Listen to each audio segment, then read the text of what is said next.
Hola, hola, yo soy Fernanda Valverde y sean bienvenidos a Chachalacas Podcast, mi podcast, tu podcast. El día de hoy estamos con una chica increíble, ella es médico cirujana y emprendedora, así que démosle la bienvenida a Paola Zúñiga. Hola. ¿Cómo estás, Pau? Muy bien, ¿y vos, Fer? Bien, y me alegro mucho que estés acá. A mí me encanta que me hayas invitado y para contar un poquito ahí como de mi historia. Bueno, mucho gusto para los que no me conocen, mi nombre es Paola Zúñiga Quesada, soy médico cirujano. También tengo una pequeña empresita junto a mi esposo, ya desde hace 10 años, de venta de uniformes y accesorios médicos que se llama Matimar. Me gradué desde el año 2008, ya tengo unos cuantos añitos recorridos como médico.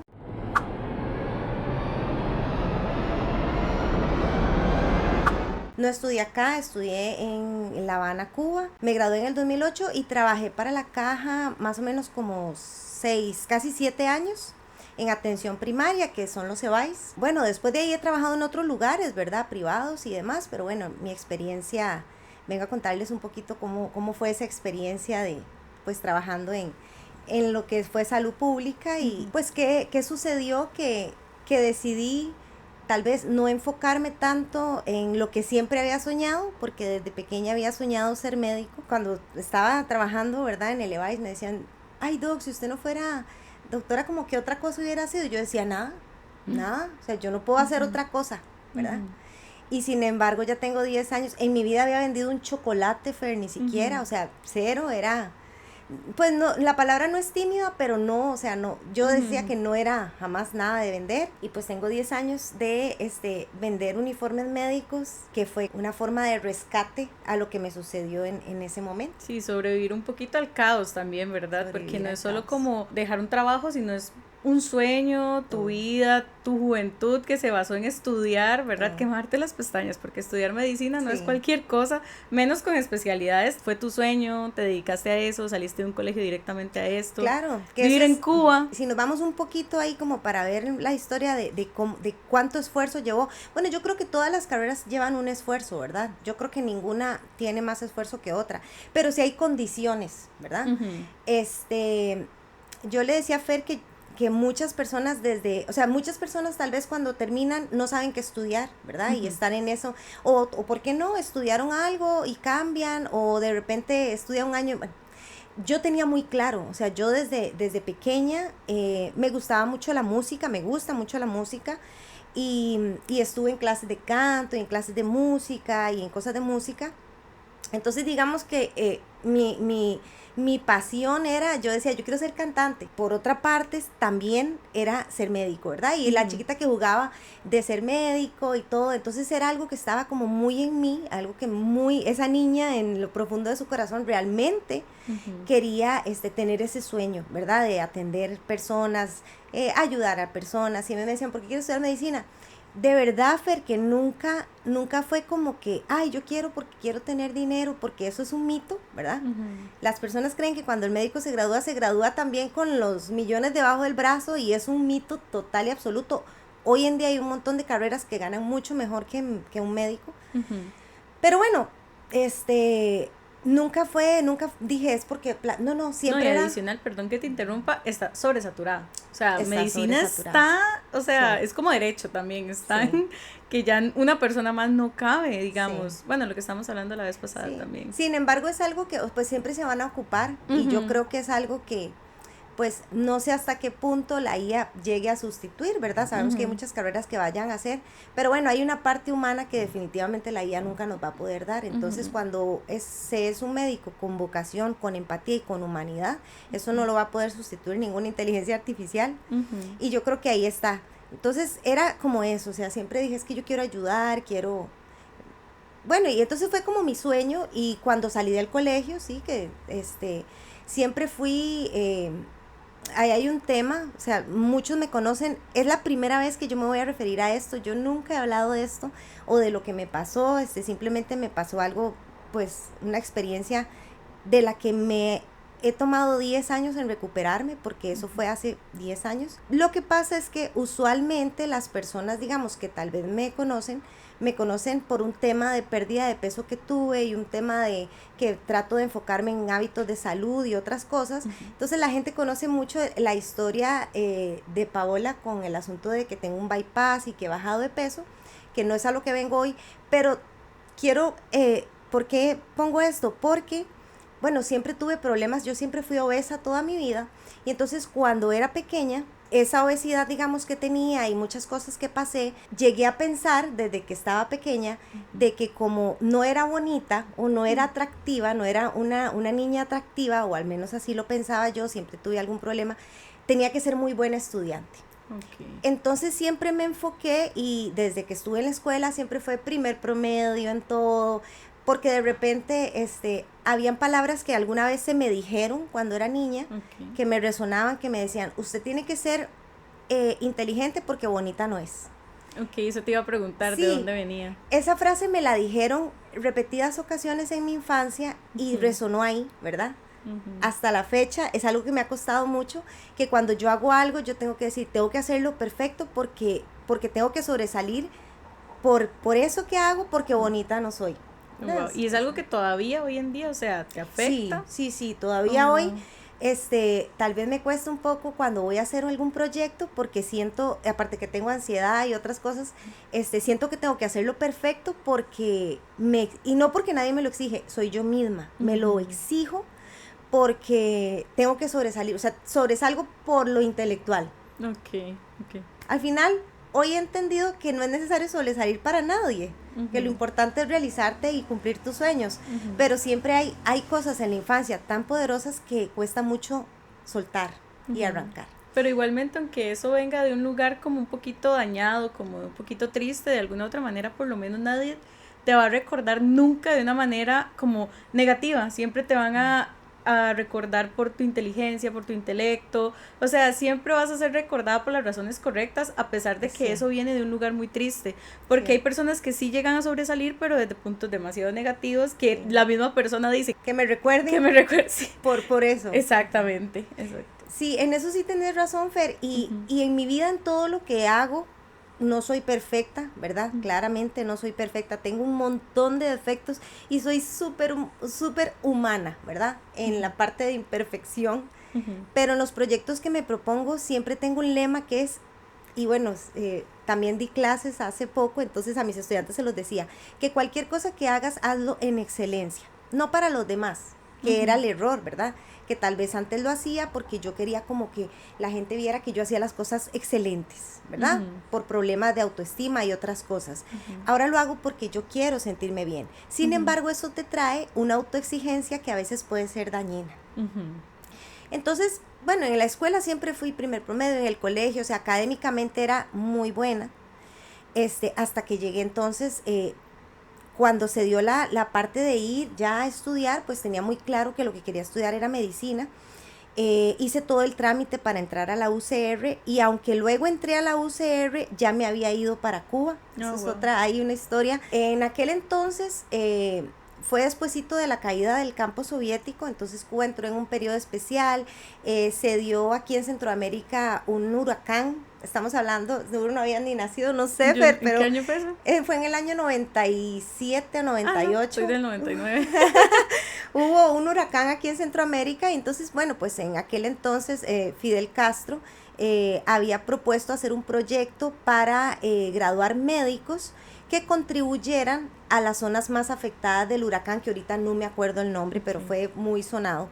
A Costa Rica no lo golpeó tanto, pero bueno, esa fue la idea inicial del proyecto en el que yo me fui a estudiar medicina, que bueno, ya después cambió, entonces que se llama Escuela Latinoamericana de Medicina. Y para eso, perdón la interrupción, ¿cuántos años tenías?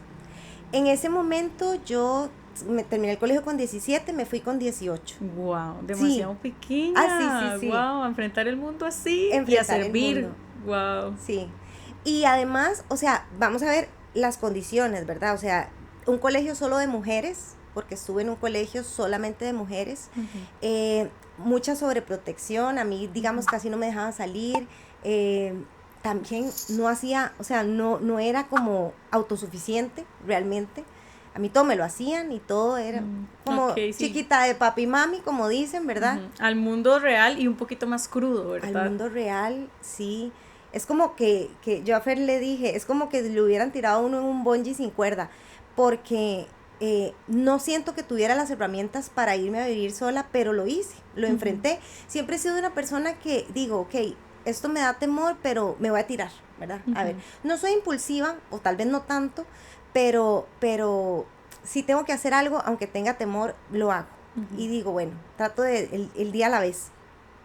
Y bueno, pues Cuba en una situación en ese momento estaba pasando el periodo especial, que fue después de la caída del campo soviético.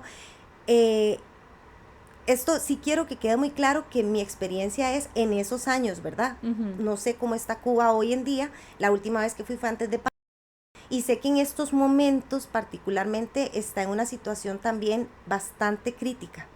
Pero bueno, hubo un periodo donde no fue tan crítico y entonces bueno, la caída después del campo soviético, cuando yo me fui para Cuba, era un periodo muy crítico, le llamaron el periodo especial. Yo sé lo que es, Fer, y eso, bueno, no sé cuántas personas tendrán esa experiencia, pero ir a un supermercado y que no haya nada. Pero o sea, literal, los estantes completamente vacíos. Entonces, traumático en realidad, ¿no? Sí, no había papel higiénico, había que usar papel periódico, y estamos hablando que, digamos que económicamente siempre, nunca tuve una necesidad cuando, ¿verdad? En mi infancia, O sea, no vienes de una carencia que te haya No. enseñado un poquito a sobrevivir en eso, Exacto, sí. o sea, que yo diga, sí, bueno, es que, ¿verdad? No, yo, eso te digo, no tenía herramientas de nada, entonces, bueno, fui, pero bueno, así estudié casi 7 años allá, pasando un montón de cosas, toda una travesía, entonces es como que lejos de tu familia, sin cosas básicas como el papel higiénico, por ejemplo, que bueno, ya después ahí se conseguía, y uno aprende a sobrevivir, porque el ser humano es fabuloso y se adapta a todas las condiciones fabulosamente. Bueno, y me hoy en adapté. día podría sobrevivir a ciertas cosas con el recuerdo, ¿no? La verdad es que yo pienso que después de haber estado 7 años en Cuba en esas condiciones, sería capaz de cualquier cosa. Así como en una selva, una cosa así, ¿cree que podría? O más como algo así como, no sé, un apocalipsis zombie. Yo creo que sí. Wow. De verdad que fue fuerte, o sea, es muy fuerte porque Cuba se detuvo en los años 50, por así decirlo, su progreso, por así decirlo, ¿verdad? Respetando muchísimo las diferentes pensamientos que hay, ¿no? Políticos y socioculturales. Cuando yo llego a Cuba, por ejemplo, toda la edificación, toda la infraestructura es como de los años 50. Los carros son antiguos, de los años 40, 50. Entonces, de repente sentí que había viajado en el tiempo, ¿verdad? Pero así como, claro, esa parte es muy bonita, ¿verdad? Los edificios, los carros, pero también se viaja en el tiempo en tal vez en progreso y en otro montón de cosas. Estamos hablando, ¿verdad? Siempre quiero referirme que fue en el año 2001 cuando yo hice todo para irme. Al final me fui en el 2002. Bueno, empecé mi carrera y sin embargo, a pesar de todas las carencias, para mí han sido de los mejores años de mi vida. Oh, wow. Sí, o sea, a pesar de todas las carencias que tuve, Cuba me enseñó muchas cosas, me enseñó a ser muy resiliente. Creo que mucho de lo que yo soy hoy son a esos años en los que tuve que aprender a sobrevivir sola, sin papá, sin mamá, tal vez teniendo, o sea, podía tener tal vez algo de dinero, pero es que no había que comprar, ¿verdad? Entonces, igual. ¿Y cómo era esta relación con los compañeros? ¿Cómo fue todo este asunto? Muy linda, muy hermoso, o sea, nos veíamos como una familia, porque todos éramos solitos, la mayoría eran jóvenes, aunque habían algunos más. Me acuerdo que habían unos que tenían 25, y para nosotros, y yo que tenía 18, para nosotros ellos eran como wow, los ¿verdad? Papás del grupo. Eran como los papás del grupo. Y vieras que es muy lindo porque la experiencia fue como que nos hicimos hermanos, como una familia. Y obviamente, así como en las familias hay diferencias, también hubo diferencias unos con otros. Pero es muy lindo porque además eran 24 países. Entonces no se trata solo, éramos muy poquitos, nosotros éramos 20, después llegaron 20 más. O sea, al final terminamos siendo como 35 de Costa Rica, la delegación. Pero eran 23, 24 delegaciones, habían incluso de África, habían de toda Latinoamérica. Entonces, digamos que yo puedo decir que yo conozco personas de todos los países de Latinoamérica porque tuve compañeros de todo, Paraguay, Uruguay. ¿Contacto con algunos? Claro, por Facebook, nosotros ahí seguimos y es muy lindo, ¿verdad? O sea, es muy bonito porque la experiencia, ya te digo, o sea, la experiencia como de la experiencia social fue muy hermosa, ¿verdad? Aparte que ahí conocí a una familia cubana que me acogió como parte de su familia, a los que amo profundamente y a pesar de que ya pasaron desde el 2008 que digamos me gradué y ya no vivo con ellos, hoy seguimos en contacto y para mí siguen siendo parte de mi familia. Entonces, o sea, la experiencia social fue muy linda. Pero sí había mucha carencia, ¿verdad? Como te digo, había carencia de familia, de económica, y me gradué con honores, porque igual lo que hablábamos a la introducción, ¿verdad? Allá le llaman título de oro, entonces me esforcé en toda mi carrera y me gradué con honores y tuve una experiencia muy linda cuando estudié. Lo que pasa es que el ambiente era muy diferente, porque a pesar de todas las carencias, tal vez por esa misma situación en aquel entonces, no sé cómo será actualmente, Fer, no había como rangos, ¿ya? No había, ahí todos éramos iguales.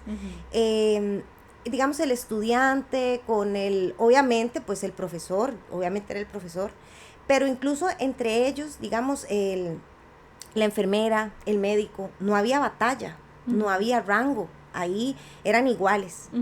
Vamos a recordar que, no sé actualmente, pero en ese entonces el salario era de $25 mensuales, casi que para todo el mundo igual. Y con eso, claro, se vivía, no se vivía, pero era el salario. Entonces el camillero, el que limpia, la enfermera, la diferencia de salarios era mínima. Con el especialista que tenía 4 especialidades, era mínima, con el que hacía el misceláneo. Entonces eso hizo que yo estudiar en un lugar o en un ambiente hospitalario donde no se daba tal vez, yo no siento que hubiera como mucha violencia respecto al profesor con el alumno, que te trataran mal o te dijeran, no, o sea, había ¿Y competencia respeto entre compañeros tampoco? Tampoco. Vieras que no, porque, o sea, nunca falta, ¿verdad? Que uno quiera... El domingo 7. Sí. Nunca falta que uno quiera ser mejor que el otro, así, pero era como entre los estudiantes, porque, claro, veníamos de otros sistemas y de otras cosas, pero entre los propios cubanos, recuerdo que tenía compañeros cubanos, no recuerdo como que hubiera una gran competencia. Y mucho menos entre profesionales, como ver que la enfermera competía con el médico o el médico. De hecho, eso me parece, o sea, absurdo competir en general. Totalmente. Y aparte, bueno, o sea, en general, es que no voy a decir solo en la medicina, o sea, es como... En todos los ambientes. Bueno, a mí me enseñó mi suegro, de hecho, esta frase, y desde ahí yo aprendí, usted tiene que ser el mejor en lo que usted hace. Correcto. Ya si el otro hace algo mejor que usted, y pues es que es lo que le toca, o sea, pero usted cómo va a competir, o sea, no sé. Yo siempre he pensado que todos los puestos son importantes, ¿verdad? Si el misceláneo o la persona que se encarga de la limpieza no lo hace adecuadamente, no hay una correcta asepsia, digamos, del lugar, una desinfección adecuada, y por lo tanto hay problemas de salud.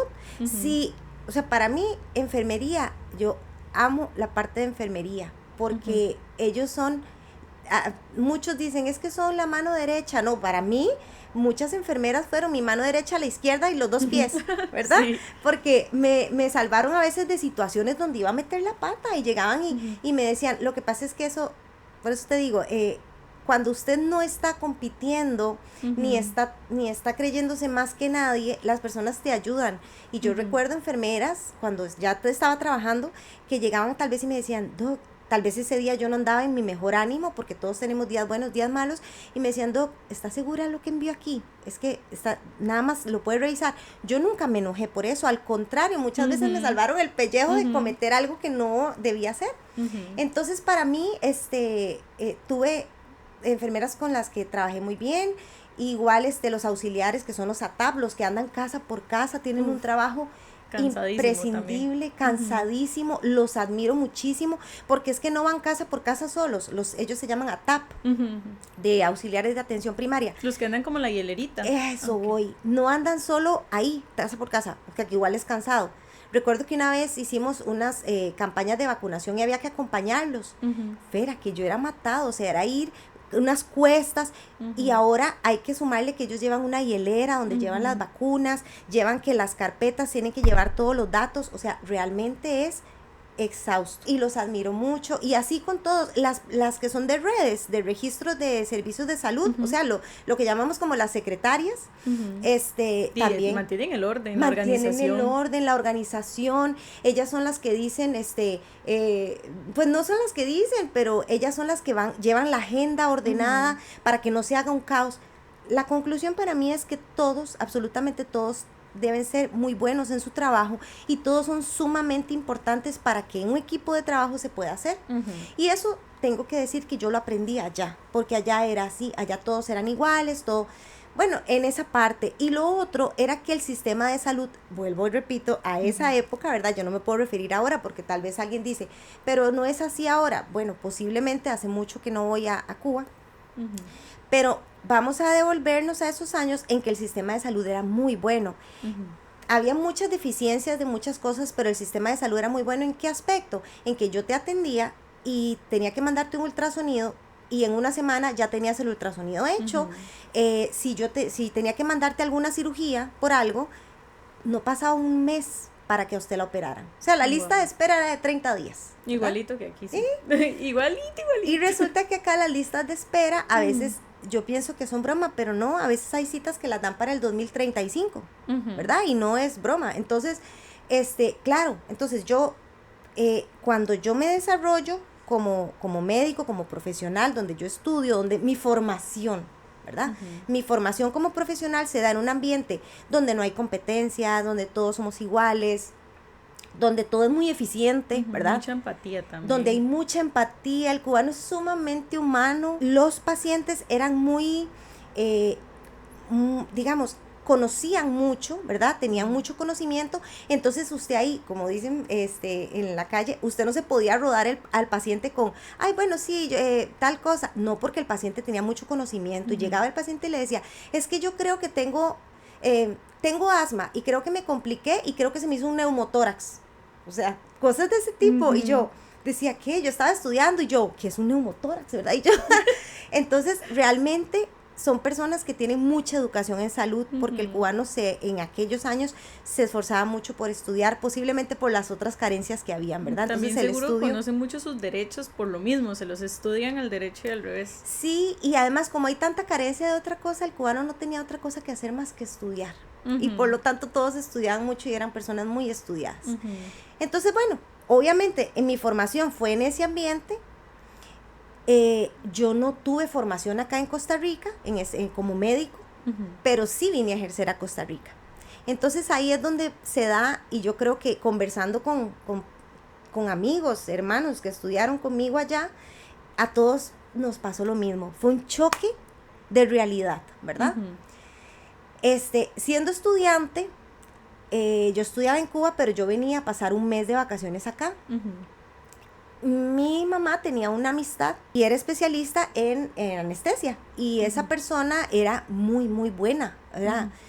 Ahorita no lo tengo claro, estamos hablando que yo tenía 18 años, estaba empezando mi carrera, y él era el jefe de anestesia de donde yo estaba, ¿verdad? Entonces, yo vine de vacaciones después de primer año, estaba empezando. Mi mamá, que tiene esta amistad, él le ofrece y le dice, ¿por qué no le decís a Pao que venga y acá entra conmigo a sala y le enseño a entubar? Mira, eso era, o sea, para uno que tiene como toda la pasión y todo, yo decía, wow. Que ya está deseando llegar a ese punto, yo quiero ya. Sí, y donde realmente apenas estás como viendo ahí lo mínimo. ¿Qué es entubar? Perdón. Sí, perdón, es cuando le ponen a uno anestesia y le ponen el tubito para el respirador, para la anestesia general, que le ponen el tubito plástico. Que ahora es como una boquilla. Sí, que le ponen la boquilla y le meten el tubito plástico. No sabía que le metían a uno algo. No, porque estás dormido, porque te sedan, ¿verdad?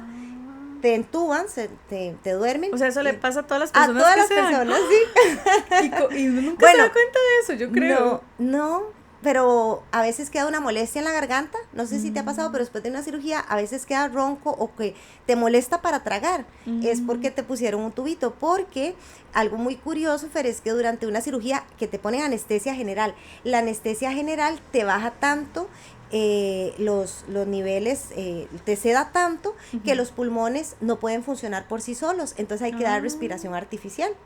Y usted respira gracias, no, sí es maravilloso. Wow, sí, Dígame si uno no se va a enamorar de la Sí, medicina, wow. o sea, entonces a usted le ponen este tubito porque le dan respiración artificial durante la cirugía.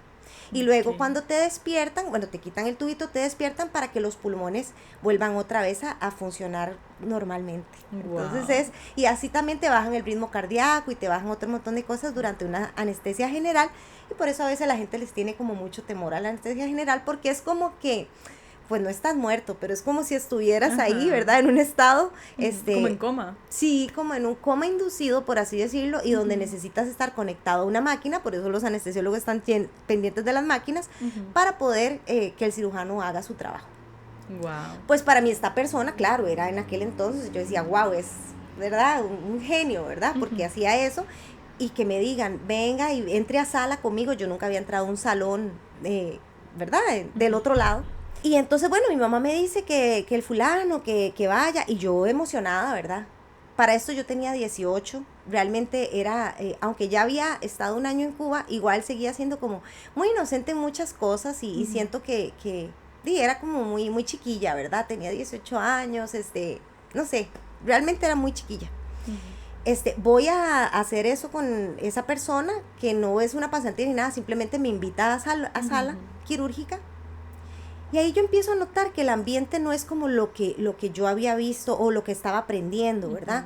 Empiezo a notar como que hay diferencias, como que hay como una jerarquía, que el especialista es como el wow, como que la enfermera tiene su cosita con el médico y viceversa. ¿Y con vos fueron indiferentes en algún punto? Así, totalmente. Yo era ahí un mantequilla, o sea, yo no existía. O sea, en la mente ellos, ¿para qué trae esta güila aquí a hacer el Totalmente. papel, Y digamos? hasta cierto punto ellos como que no les gustó, ¿verdad? Que él me metiera a salón a enseñarme algo porque yo ni siquiera, nunca me habían visto. Entonces sí, claro, o sea, había como una resistencia. Y a lo que quiero llegar es que ahí, Fer, yo recibí la primera vez, porque sucedió 3 veces, un abuso sexual por parte de esta persona, que era el gran especialista, la gran persona, ¿verdad? Que uno no imaginaría que iba a hacer eso. Aparte, estamos hablando, yo tenía 18 y esta persona tenía casi más de 50 años. Yo voy con toda la inocencia, estoy convencida que jamás mi mamá tampoco se lo imaginaba, jamás. Y entonces yo llego, ¿verdad? Y me pongo el traje verde, entro a la sala y entonces hasta hay memes de estas situaciones que pasan, que es la parte donde siento que se ha normalizado mucho. Él me está enseñando a entubar y él mete sus manos por debajo de mí. No estaba con el paciente todavía, él me estaba enseñando cómo hacer el procedimiento. Estamos solos en la sala. Yo sí sentí que él, desde que yo llegué, él me veía de una forma como rara, como decimos vulgarmente, como un sátiro, ¿verdad? Pero yo decía, no, jamás, o sea, es amigo de mi mamá y es un señor y tiene hasta nietos o hijas o no sé, o sea, no. Simplemente ya es un señor. Simplemente yo decía, no, aparte, para mí era como el wow, ¿verdad? Y entonces, estamos en salón, ya vestidos y todo, él mete las manos por debajo de mis brazos y me toma los 2 pechos y me los agarra fuertemente. Yo me quedé paralizada, o sea, yo me quedé, no supe qué hacer, tuve un impulso de llorar, pero estaba asustada. Claro. Fue muy confuso y en ese momento entra una enfermera. Él me suelta y la enfermera vuelve a ver y yo vuelvo a ver a la enfermera como con una cara de ayuda, auxilio, o sea, porque además el tipo pues en ese momento estaba teniendo una erección, entonces él se me puso atrás, yo sentí todo, ¿verdad? Yo volví a ver a la enfermera con una cara de auxilio y la cara de la enfermera fue de desaprobación. Ella me volvió a ver de arriba abajo y hizo. Ya ahora, mucho tiempo después, yo pienso, claro, no está bien, pero esta enfermera a lo mejor dijo, con razón trajo esta chiquilla a practicar aquí donde nadie la conoce porque es amante o se acuesta con él. O quién sabe cuántas veces vio que pasó eso. Después, con el tiempo, me di cuenta que para él esto era una actitud recurrente con diferentes personas, ¿verdad? Cuando pasa eso la primera vez, yo hoy digo, ¿por qué yo no dije nada? ¿Por qué yo no corrí? ¿Por qué yo no me fui? Yo simplemente me quedé como una estatua. El resto de la cirugía, él me dijo, venga para que entube. Cuando ya estaba con el paciente, delante de todo el mundo, él se me puso atrás, él seguía erecto, pero como él tenía una bata grande, no se notaba. Y él se me pegaba y yo estaba entubando, yo me puse tan nerviosa que 3 veces está el esófago y está por donde tiene que entrar el tubito, que es la laringe, entrar a bronquios. Pues yo lo hice en esófago las 3 veces, a mí la mano me temblaba, yo estaba muy asustada porque él lo que estaba haciendo era restregándose, sí, y wow. Yo con 18 años, en primer año de medicina, yo empecé a temblar, ¿verdad? Y no logré entubar, entonces, pero hay un tiempo, ¿verdad? Para que el paciente sea entubado, porque si no, pues cae en paro respiratorio. Entonces él me dice, no, usted no sabe, entonces me corre, y todo el resto de la cirugía yo me quedé en la pared, o sea, como una estatua. Recuerdo que estaba con la mascarilla y con todo, yo recuerdo que a mí la lágrima sí me bajaba, porque yo no entendía qué era lo que acababa de pasar. Cuando terminó la cirugía y ya, y todo, ok, él, como si no hubiera sucedido nada, nos quitamos el traje y yo me voy, yo no entendía, Fer, o sea, yo realmente estaba como en shock. Él me lleva a la oficina y me dice, ¿le gustó? Y yo solo recuerdo que yo le dije, sí, la experiencia estuvo bonita, o sea... Usted no entendió lo que él estaba diciendo. Sí, y él me dijo, me alegra que le haya gustado porque va a seguir pasando. Y yo, ok. Me acuerdo que agarré mi bolso y me fui. Bueno, esta situación después, cuando llegué a mi casa, mi mamá me preguntó cómo le fue. Y yo me acuerdo que yo me ataqué a llorar, pero no le dije nada. No sé por qué no le dije nada. Creo que yo no me creía lo que había pasado. Y llegué al punto de decir, tal vez yo soy mal pensada, tal vez no fue así. Cuando sucedió una segunda vez, que esta persona volvió otra vez a tocarme en el salón, en ese mismo, eso fue para pasar a segundo año de medicina, cuando estaba aquí en vacaciones porque yo estudiaba en Cuba. Entonces, cuando volví a pasar la segunda vez, yo sí en la oficina le dije, es que a mí no me gusta lo que usted hace. Y él me dijo, ¿pero qué estoy haciendo? Yo le estoy enseñando a entubar, le estoy enseñando cosas que usted ni en su vida se imaginaría hacer en primer año de medicina. Y yo le dije, sí, yo entiendo, pero es que usted me está tocando, ¿verdad? Y él me dice, jamás, ¿cómo se le ocurre? Usted sí que es mal pensada. Y yo le dije, es que usted me mete, es que así es como hay que hacerlo, o sea, yo le estoy enseñando. Uy, no, si usted está en ese plan, mejor aquí ni venga, ¿cómo se le ocurre? Usted podría ser mi hija. Y me hizo sentir tan mal, Fer, porque yo dije, yo soy una cochina mal pensada, ¿verdad? Sí, le hizo creer que usted estaba loca. Totalmente. Y yo dije, ay, sí, la verdad es que sí. Y yo decía, bueno, y me dice, lo que pasa es que uno está emocionado. Y bueno, ahí se dieron otras situaciones después. Cuando iba ya para tercer año, otra vez, ay, está Paulita aquí, mándemela al salón. Volví a ir, pero esa vez era una cirugía al frente de donde estaba el hospital, que había una clínica privada, y él hace cosas, ya tenía 20, y aunque eran solo 2 años, yo siento que ya... como que ya algo dijo, Paula, no seas estúpida, o sea, ya entienda que esto no está bien. Entonces, él hizo cosas con la paciente, como tocarle los para decirme, ve, ella está dormida, ve, ya la paciente estaba dormida, y esta persona hizo eso, y se los apretó, volviéndome a ver, mordiéndose la boca, y diciéndome, ve, ya está dormida, vea, no siente. Y a mí eso me pareció tan, porque ya no era a mí, era a la paciente, ¿verdad?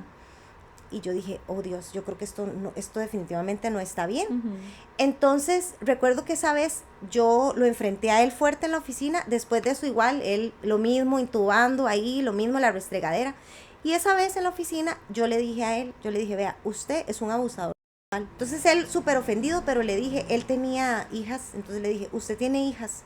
¿Cómo se sentiría que a usted, a su hija, le hicieran eso? Entonces yo empecé a llorar y él me dijo, ¿sabe que no vuelva? Y le dije, no, yo no voy a volver, claro que no voy a volver.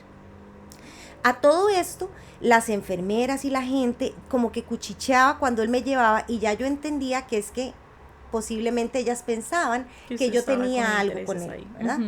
Entonces, bueno, hasta ahí llegó. Entonces, esa fue la única experiencia en mi formación que tuve, y no fue grata. Pero dije, bueno, a lo mejor eso es algo que solamente me pasó a mí, porque yo lo permití. Durante mucho tiempo yo pensé que yo había tenido la culpa y que yo se lo había permitido porque, ¿verdad? Porque él había hecho eso, pero que había sido mi culpa. Te voy a decir una cosa, en Cuba nunca vi eso. No sé si sucedió, pero bueno, yo no lo vi, y a mí tampoco me pasó. Sí hubo tal vez romance entre un interno o una interna con un residente, que los residentes son los que están estudiando especialidades, pero eran Pero romances consensuados y no eran personas, digamos, que tenían un compromiso, como que él estuviera casado y estuviera con la interna, no, sino eran relaciones realmente, pues, noviazgos, ¿verdad? Pero yo nunca vi esto de que se diera un ambiente así, allá no lo vi. Si sucedió o sucede, no lo vi. Y a mí tampoco, nunca me sucedió nada. Mi profesor, que fue como mi mentor, al que quiero muchísimo, era muy mayor, tenía como 60 y para mí era como mi abuelito y era mi mentor. Y fue una persona espectacular, me enseñó muchas cosas de las que sé y hasta el día de hoy, si fuera a Cuba lo iría a visitar porque realmente es una persona que me enseñó mucho. Pero nunca, ni siquiera una mirada, o sea, nada. Bueno, terminó mi carrera, me gradué con honores, todo muy bonito, llego aquí a Costa Rica. Entonces, cuando yo llego, la única experiencia que había tenido era esa. Pero no pensé que fuera una norma, pensé que era una, ¿cómo se dice? Una excepción. Ok. ¿Ya?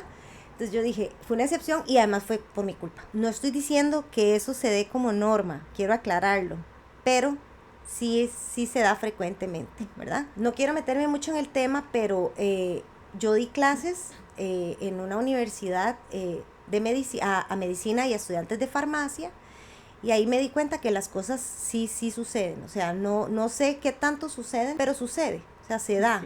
Un abuso de poder. Y hacia las mujeres, a ver, no es lo mismo el estudiante hombre que la estudiante mujer. Incluso la estudiante mujer puede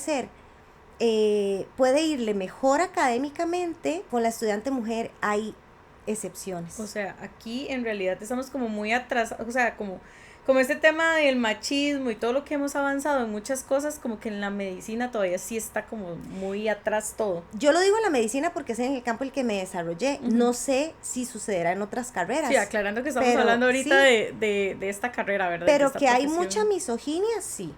En el ambiente hospitalario, con las internas mujeres y luego como profesionales de la salud. Esta persona no solía hacerle moving a los hombres, pero sí le hacía moving a todas las mujeres.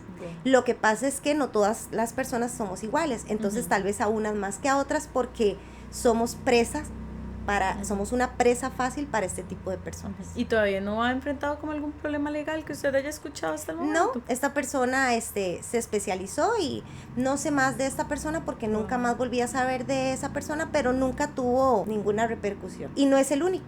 Difícilmente en este ambiente se dan repercusiones, porque si usted denuncia cualquier cosa en este ambiente, usted se queda sin trabajo o es señalado o otro montón de cosas que creo que pasa en cualquier trabajo, ¿verdad? Cuando un médico dice, esto me pasó, me siento mal, o sea, cuando ellos hablan normalmente, bueno, ustedes hablan, siempre se les cuestiona. Sí. Nunca se cuestiona la otra parte. Siempre es, ustedes tienen que servir, ustedes tienen que atender, ustedes tienen que aguantar, de hecho, he escuchado muchas veces que dicen, ustedes están hechos para no dormir, ustedes para están soportarlo hechos todo, para no comer, para dormir en su mismo trabajo. porque eso fue lo que eligieron.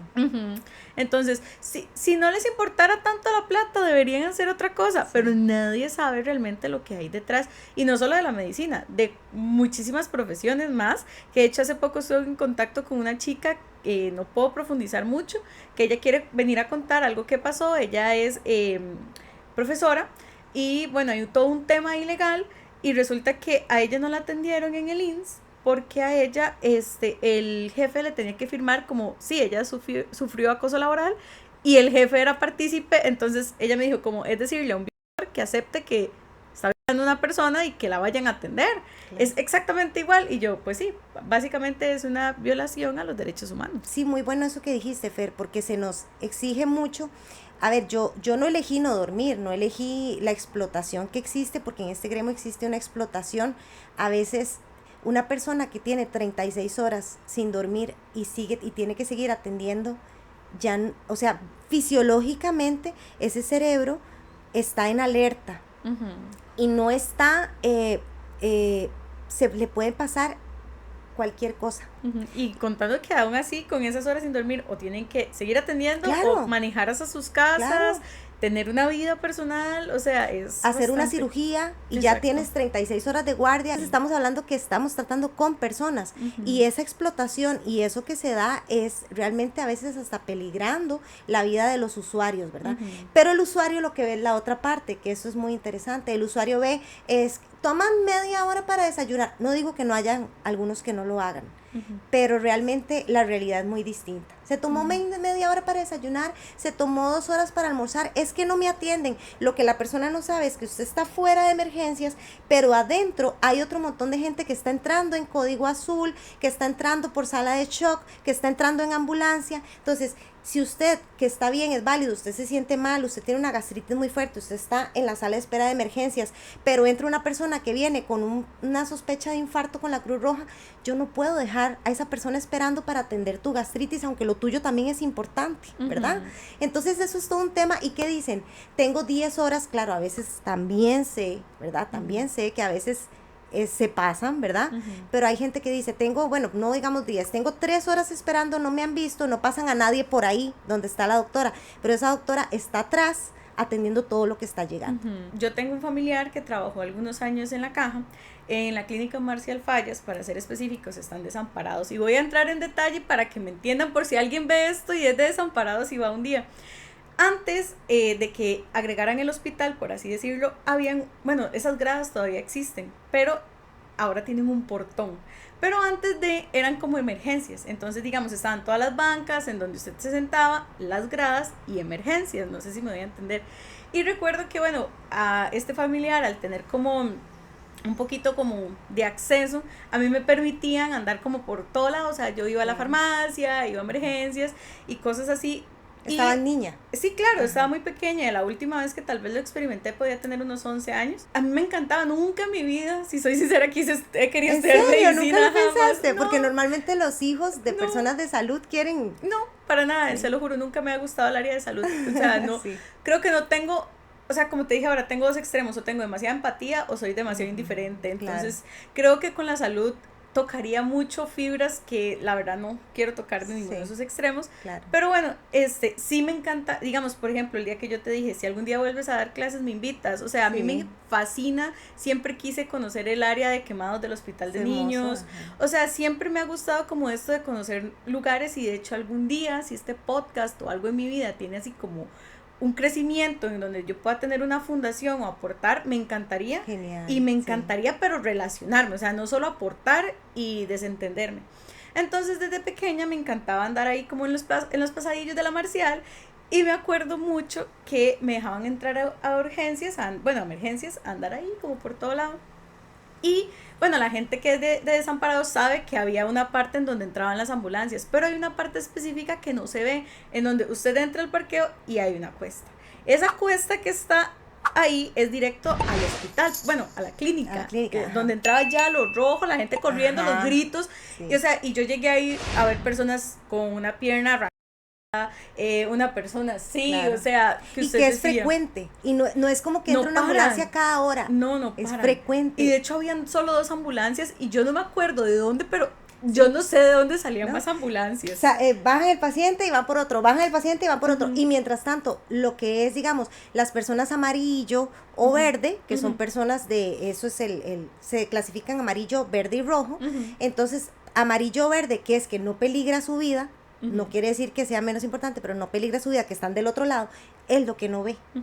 Pero eso sí es muy curioso, que algunas personas, tal vez las que sí ya estaban abajo en cubículos con los médicos, hablando en la cita, o en lo como se le llama, en la atención médica, sí veían lo que estaba pasando, y algunos sí entendían, porque yo me acuerdo que muchas veces yo veía donde el médico le decía a la persona, ya vengo, y salía corriendo y tenía que ir y el otro porque no sabían qué estaba pasando. No sé qué tenga que ver ahí que todos salieran a atender a la persona, pero me imagino que tenían que ver, y la persona veía y entendía, pero a veces esa persona se queda media hora ahí esperando, y es entendible, pero yo digo, es mentira que solo esa gente vivió eso. Alguna de esas personas que está ahí arriba en algún momento también tuvo que haber pasado lo que pasaba abajo, y aún así no lo comprenden. Entonces ahí es donde yo te entiendo un montón, porque yo sí llegué a ver esas cosas, y no solo la atención, perdón, que tenían que dar, sino las emergencias que llegaban. Totalmente. Y eso que vos decís, o sea, la empatía del usuario es fundamental. Yo llegué a tener pacientes a los que yo estaba atendiendo, pero llegaba alguna, porque en la atención primaria también, aunque usted esté en consulta, si digamos, si usted vive a, no sé, a un 100 metros del EVAIS y le da un dolor en el pecho, usted se va a ir para su EVAIS, ¿verdad? Uh-huh. Para que lo vean porque es el lugar más cercano. Uh-huh. Y aunque usted no tenga cita, si usted llega con un dolor en el pecho o llega con algo fuerte, Uh-huh. si el médico está atendiendo, pues hay prioridades, ¿verdad? Uh-huh. Y yo muchas veces que tuve que salir por algo o llega alguien que está cortado, o sea, alguna emergencia, ¿verdad? Uh-huh. Que llega al EVAIS porque es el lugar más cercano y de ahí hay que remitirlo a la clínica y después a hospital, dependiendo. Uh-huh. Yo tuve pacientes que me decían, a mí no me importa si esa persona se está muriendo, usted me atiende a mí porque yo estoy aquí hace rato. Cuando uno se siente mal y se siente enfermo, qué difícil ser empático también, Fer. Sí. Eso no sucedió aquí, pero en otro país vi una noticia que a un niño el médico le recetó acetaminofén en gotas. Eso no fue acá, pero es para que vean el contexto. Le receta acetaminofén en gotas por una fiebre, un bebé de 6 meses. La mamá va a la farmacia a retirar y aparentemente el regente que está, la persona que alista el medicamento, tiene 3 jornadas seguidas de estar trabajando, porque esto que estamos hablando no pasa solo en nuestro país, Fer. Esto pasa, como te digo, y porque tengo amigos en otros países, cuando conversamos me dicen, mi sistema de salud es igual. O sea, pasa como que en Latinoamérica pasa en general, ¿verdad? Entonces en países que tal vez son más grandes. No, y pasa peor, cosas peores, realmente. Yo tengo que decir, yo aquí mi idea, o sea, no es decir que tenemos un mal sistema de salud, no. Que tenemos deficiencias, sí. Que hace falta más, a pesar de lo sobresaturada que está, hace falta más personal. Eso te iba a comentar. Pero no hay ahora. recursos. ¿Cómo exactamente? Bueno, sí, no hay recursos. La palabra general. Ahí, dejémoslo en que no hay recursos. Eso es lo que yo te iba a decir ahora. ¿Cómo es posible que hagan un médico trabajar durante 36 horas cuando la carrera está sobresaturada? Sí, cuando hay un montón pagar en lo que calle. sea algo mínimo, aunque sea el Yo día. conozco médicos que están haciendo Uber. Para terminarte el caso del paracetamol, del acetaminofén, a este bebé de 6 meses le recetan acetaminofén. Esta persona que está trabajando, tiene 3 turnos de estar trabajando, está cansada. Y en lugar de la botellita, que en ese lugar eran similares, en lugar de acetaminofén le da clonazepam. La mamá le entregan el medicamento y eran como 10 gotas las que le tocaban al niño, ahorita no recuerdo, pero leí la noticia. ¿Qué pasa? Que la mamá, entonces uno dice, ¿pero por qué la mamá no revisó? Bueno, es que cuando uno es mamá y un bebé de 6 meses está llorando, tal vez porque tiene un dolor de oído, ¿verdad? Y que no lo puede expresar, lo único que hace es llorar. Y después de que usted lleva también horas, noches sin dormir porque el bebé está enfermo, etcétera. Bueno, la mamá no revisa. Sí, le da las 10 gotas y el bebé muere de un paro respiratorio, porque es una benzodiazepina que suele bajar el ritmo respiratorio, y 10 gotas para un bebé de 6 meses es una dosis loca, sí, ¿verdad? Altísimo. Es más, ni siquiera es un medicamento que se debe usar en esa edad. Y lo importante de todos los personales, el médico recetó bien, pero la persona, el regente posiblemente firmó bien, pero la persona que lo despacha, el auxiliar de farmacia, equivoca los frascos y sucede eso.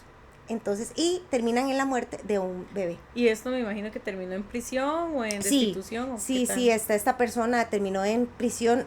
Yo de leyes sé lo mismo que sé de administración, o sea, nada. Entonces, creo que le llaman como homicidio culposo o algo así, para que veamos a lo que puede llevar. Entonces, no estoy justificando al personal de salud, pero de verdad que a veces es tanta la carga de trabajo.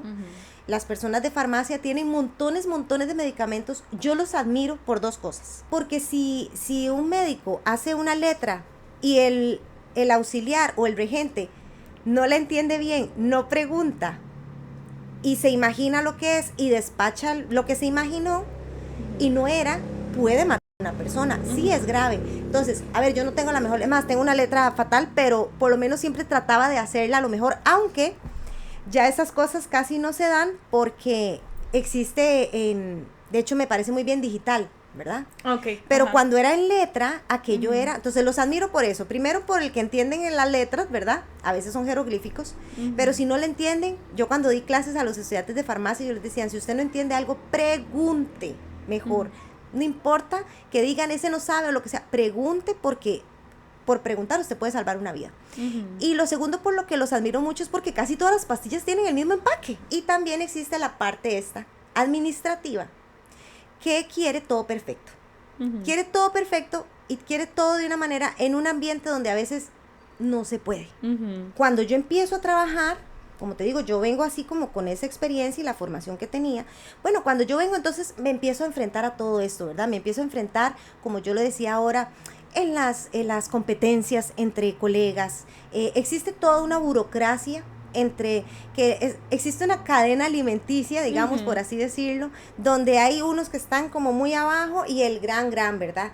Eso como no estaba acostumbrada, pero empiezo a ver que existe una burocracia, que existe como una cadena, que existen incluso entre el mismo rango, existe también los que tienen 10 años o más y usted que está llegando, ¿verdad? Entonces usted que está llegando es al que le ponen más carga de trabajo, al que no digo que solo en esta área, creo que eso pasa en todos los trabajos. Soy la, sí, el pasa en famoso todos los soy trabajos, claro.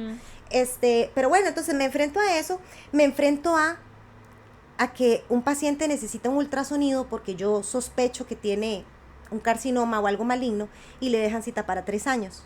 Cuando venía acostumbrada a que en una semana yo tenía el diagnóstico. Entonces, ¿cómo diagnostico a una persona si los exámenes que yo necesito para poder valorarlo duran años en realizárselos? Entonces ahí, ¿verdad? Empezamos ahí.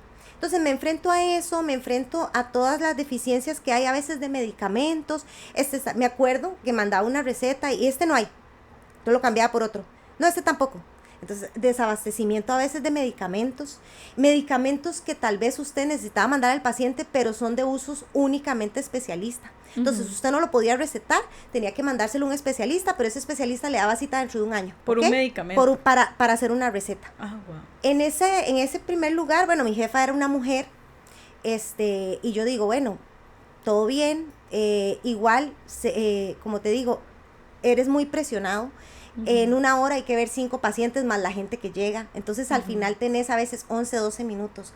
Fer, en 12 minutos usted tiene. Aparte de eso, lo que la gente muchas veces no conoce es que existe todo un protocolo administrativo que el médico debe llenar, que es fundamental porque es lo que nos ayuda a ver cómo está nuestro sistema de salud, a ver cómo estamos en cuanto a niñez, adolescentes. Hay protocolos que se deben llenar en el expediente clínico. Entonces, tener 12 minutos para llenar absolutamente todos los protocolos, atender al paciente, verlo a la cara, examinarlo, ¿verdad? Mandarle el medicamento y despachar al paciente. Tienes 11, 12 minutos. Y a veces el paciente dura 15 diciéndote por qué viene nada más.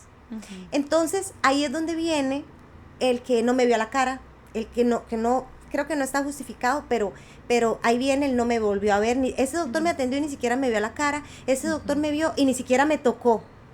Creo que eso no debería ser, pero se da. Bueno, entonces me empiezo a enfrentar con eso.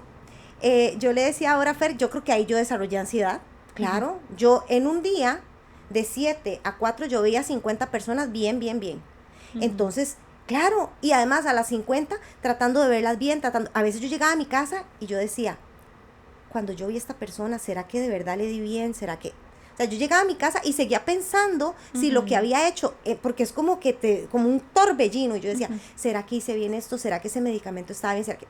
Entonces, hay todo, ¿verdad? Llegas a la casa y entonces que cocinar, que hacer las cosas de tu casa, pero pensando en si lo que hiciste, porque uno se lleva muchas veces el trabajo.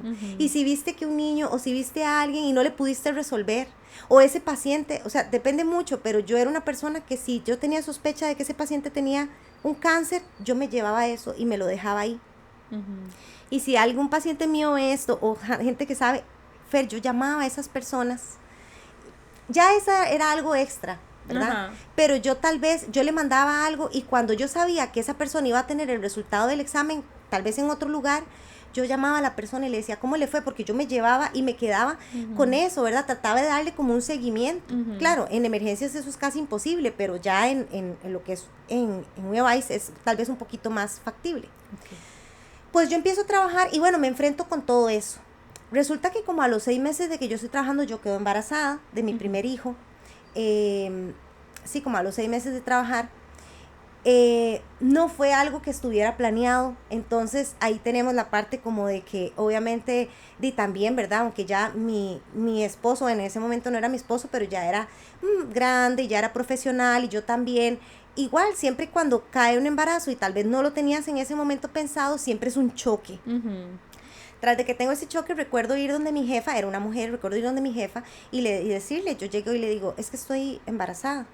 Yo tenía 6 meses de estar ahí y yo no sé, o sea, yo me sentía ya mal, ¿verdad? Porque la gente era como felicidades y yo no sentía aquella felicidad porque no era algo que estuviera esperando, pero bueno, obviamente mi hijo lo amo con todas mis fuerzas, pero en ese momento... Es una noticia. Claro, es una noticia que impacta. Y llego donde mi jefa y la respuesta de ella es, ¿cómo se le ocurrió embarazarse? O sea, ya yo dije, oh, por Dios, me acuerdo que me dijo eso, ¿cómo se le ocurrió embarazarse? Pero usted no se da cuenta que usted apenas tiene 6 meses de estar trabajando. Ok, bueno. O sea, ni en su casa le dijeron nada para que ella le dijera algo. De hecho, con mi segundo embarazo, recuerdo que mi más grande temor fue irle a decir a mi jefe, más que en mi casa se dieran cuenta. Fue más decirle a mi jefe, porque yo decía, qué horror, ¿cómo le voy a ir a decir? Me va a decir que no tenía que haber quedado embarazada, ¿verdad? Porque, bueno, quedo embarazada de mi primer hijo, paso un embarazo con muchas cosas, porque al estar embarazada, entonces, y como tenía solo 6 meses de estar trabajando, era un delito, como que yo había cometido un delito, ¿verdad? No me podían despedir porque estaba embarazada, entonces mi jefe me empieza a tolerar, pero empieza igual como... Ella no le gustó para nada lo que sucedió. Yo termino mi embarazo y cuando regreso, el día que yo regreso de lactancia, ¿verdad? Que yo regreso ya de la licencia de maternidad, mi hijo se atrasó en nacer, entonces cuando yo regresé a trabajar, mi hijo tenía 1 mes y medio. Debería haber regresado a los 3 meses, pero como me fui antes y se atrasó para nacer, yo regresé y él tenía le faltaba como 1 semana para cumplir 2 meses cuando yo regresé a trabajar. Muy pequeñito. Pero bueno, por dicha tuve una buena red, claro. Que, o sea, estamos hablando de que usted tenía una vida. ¿Sí? Dejar un bebé tan pequeño, la culpa me imagino que le inundó, de si estará bien, no poder estar pegada al teléfono, querer llamar para saber cómo está tu bebé, si ya le dieron de comer, pero si tomó la leche bien, no le ha pasado nada. Sí. Aparte vos con todo el protocolo médico, que cualquier cosa me imagino que la veías desde el ojo clínico. Totalmente. Entonces, y no está resfriado, no tiene moquitos. Exacto. O sea, bueno, yo me lo imagino así, no sé si es que más yo todas las cosas hormonales que sentís después como de un embarazo como mujer, ¿verdad? Porque es muy importante recordar y mencionar que existimos las mujeres después de ser mamás. Claro, y después de que nace ese bebé, quedas con aquellas hormonas que todo, o sea, es un periodo muy complicado, o sea, el periodo posparto y el embarazo, porque en el embarazo eres muy susceptible, y hay cosas que yo creo que, hay una frase que dice que lo que te hacen cuando estás embarazada, usted nunca lo olvida. Y yo decía, no, sí es verdad, usted no lo olvida porque usted está en un periodo muy susceptible. Entonces, bueno, yo empiezo, y el día que yo llego, o sea, yo entro de mi licencia, y ese mismo día yo veo pacientes, salí a las 3 porque tenía 1 hora de lactancia, y 5 minutos antes de salir, me manda a llamar la jefatura, y cuando ya yo me siento, me dice, aquí tienes la carta de despido. Y me despiden. A ver, era mi primer trabajo, yo no estaba muy enterada, no había estudiado aquí, no conocía mucho, ya dije, de leyes sé lo que sé de administración. Lo que hice fue empezar a llorar. ¿Por qué, Fer? Porque ahora vos tocaste un punto muy importante. Se cree que el médico gana mucho y no es así. Realmente depende de muchas cosas. Claro, un médico puede ganar un buen salario, pero tiene que hacer muchas guardias extras y un montón de cosas que al final ganas el dinero, pero no tenés vida, ni familia, porque si quieres ganar dinero, ¿verdad? Sí, pero tenés que sacrificar otras cosas. Pero como dando consulta en un EVAISO, el salario no es tan alto como la gente cree, ¿verdad? Ahora, ¿qué pasaba? Que en mi entorno, mi esposo, que era profesional, pero estaba en un trabajo donde él no ganaba muy bien. Mi esposo en ese entonces ganaba menos de la mitad de lo que yo ganaba. Entonces, digamos que el 70-80% de las finanzas de nuestra casa, con un bebé recién nacido, con todo, estaban a mi cargo. En conclusión, mi salario y mi trabajo era muy importante en mi hogar con mi esposo, yo y mi hijo. Y ella me despide. El día que yo entro de mi periodo de maternidad con un bebé de 1 mes y medio, mi esposo, que no alcanzaba jamás con un bebé de mes y medio y yo pensaba, ¿quién me va a contratar? Estoy en lactancia. Y no, y lo peor es que la hizo trabajar todo ese día. Eso a mí me dolió tanto, Fer, porque esta persona me hizo trabajar, o sea, ¿por qué no me despidió cuando yo llegué? ¿Por qué lo hizo así? Ella me hizo trabajar todo el día y cuando terminó 5 minutos antes me llamó y me despidió. Y yo dije, ay, sin preaviso, sin nada, váyase ya. Sí, me pagaron, pero no tenía mucho de trabajar ahí, entonces sí, me pagaron el preaviso y todo. Bueno, pasa eso, en ese momento yo me voy y empiezo a buscar. Y bueno, me sale otro trabajo, la verdad es que no me puedo quejar. A los 15 días, Fer, yo ya estaba en otra área de salud.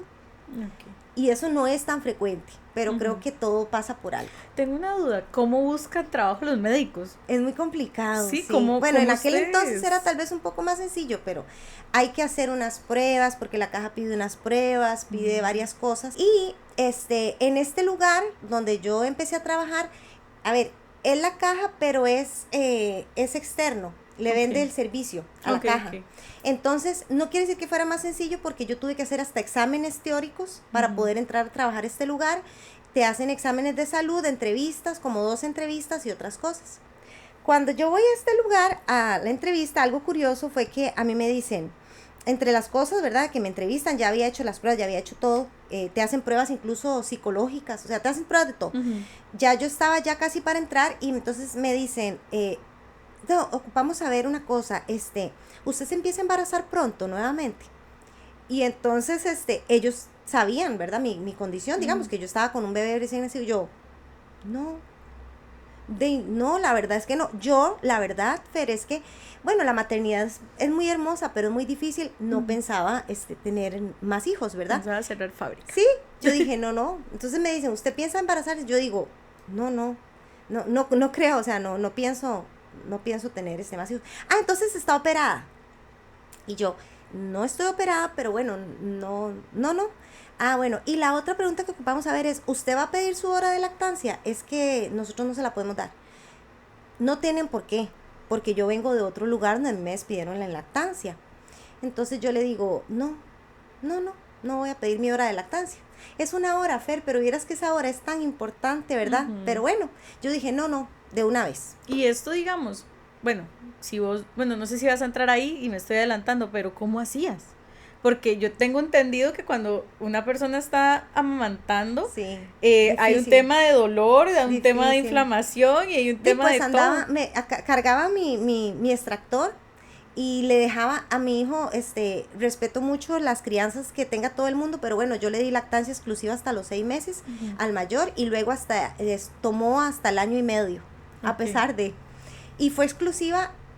Y viera que me costó. Estaba en consulta y tenía que decirle al paciente, voy a ir un momentico al baño. Y era porque estaba y tenía con el sacaleches que sacarme porque me dolía mucho, ¿verdad? Entonces sí, esa es una realidad que sí pasa, creo que con todas las mamás que trabajamos, ¿verdad? Y estamos dando lactancia. Después me doy cuenta, cuando ya yo empiezo a trabajar o voy a empezar en este lugar, me doy cuenta, alguien me orienta y me dice, pero es que usted no la pueden despedir en lactancia. Entonces me doy cuenta que yo puedo ir al lugar donde yo estaba a exigir que me reintegren. Y tenían que reintegrarme en mi puesto hasta que mi bebé terminara la lactancia.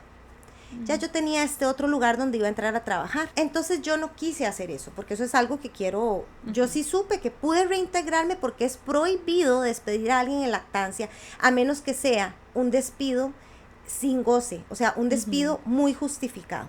Pero directamente no se puede despedir a nadie, ni en maternidad, o sea, ni embarazado, ni en lactancia. Así dure 6 años dando lactancia, no pueden despedir. Bueno, lo aprendí. Lo comprobaría de que siguen lactancia? Ah, porque existe cada 3 meses, cuando una mujer está dando lactancia, después de los 2 años, antes de los 2 años, bien, pero después de los 2 años o al año, es que creo que eso ha variado, ¿verdad? Tienen que ir a un médico para que le haga un dictamen de que está dando lactancia. Ah, wow. Sí, y tiene que poner el bebé a lactar delante del médico para comprobar que está dando lactancia y hacer un dictamen para que el trabajo, y eso lo tiene que hacer cada 3 meses. Entonces yo decido no acogerme a esto. Aparte, el ambiente en ese lugar donde yo estuve primero se había vuelto muy hostil, como yo estaba embarazada, se había vuelto un ambiente donde sinceramente, Fer, yo dije, prefiero así no hubiera tenido el otro trabajo, yo no creo que yo me hubiera reincorporado. Hubiera preferido seguir buscando a reincorporarme porque ya, sí, me reincorporan, pero y el ambiente iba a ser todavía peor. Entonces preferí no hacerlo. Me voy a este otro lugar, paso, ahí empiezo y pues la problemática es lo mismo, ¿verdad? Cuando entré a este lugar, tuve un choque ahí con una enfermera de entrada. Enfermera tal vez de formación vieja guardia, pienso yo, ¿verdad? Pero bueno, simplemente no hubo match, no hubo click. Yo tampoco fui una santa paloma con esta enfermera, pero era complicado porque yo primero, o sea, empecé a andar por todo lado y después me tocan y me ponen como coordinadora de ese lugar. Y ella es la enfermera de ese lugar. Okay. Entonces trabajamos todos los días. Pero ella, no hubo match, no hubo click, no hubo ahí. Y entonces, ella obviamente como tiene muchos años de estar ahí, entonces empieza a comerle la orejita al del secretario, a la que limpia. Entonces ya llega un punto donde nadie me soportaba en el EVAIS, pero literal yo solo respiraba. O sea, yo no siento que yo hiciera, solo respiraba y atendía a personas, pero entonces se vuelve un ambiente y yo digo, ay, qué pereza. Entonces ya era como que todo el equipo de trabajo estaba como ahí, ¿verdad? Como que yo no les caía bien. Resulta que después de esto, ya llegó un punto donde se hace insostenible. Yo estuve así como 4 o 5 meses, pero se hace insostenible. Entonces yo hablo con mi jefe y le digo, cámbienme de lugar. Yo nunca pedí que la quitaran a ella. Bueno, a ella no la quitaron. Ella lo que hicieron fue que la cambiaron. La movieron a otro lugar. Yo nunca pedí que la movieran. Yo pedí que me cambiaran a mí. Lo que sucede es que, Fer, yo soy una persona que, como te digo, yo cuando hago algo lo hago en excelencia y trato de hacer las cosas bastante bien. Este lugar al que yo llegué era un lugar que tenía una problemática de salud. Por ejemplo, me estoy refiriendo a año, no sé, 2011, tal vez 2010, no sé cómo será ahora, pero en ese momento un EVAIS, lo que dice, ¿verdad? La utopía es que un EVAIS sea para 3.500 personas. Igual me parece un montón, pero bueno, un EVAIS para 3.500 personas, 4.000 personas.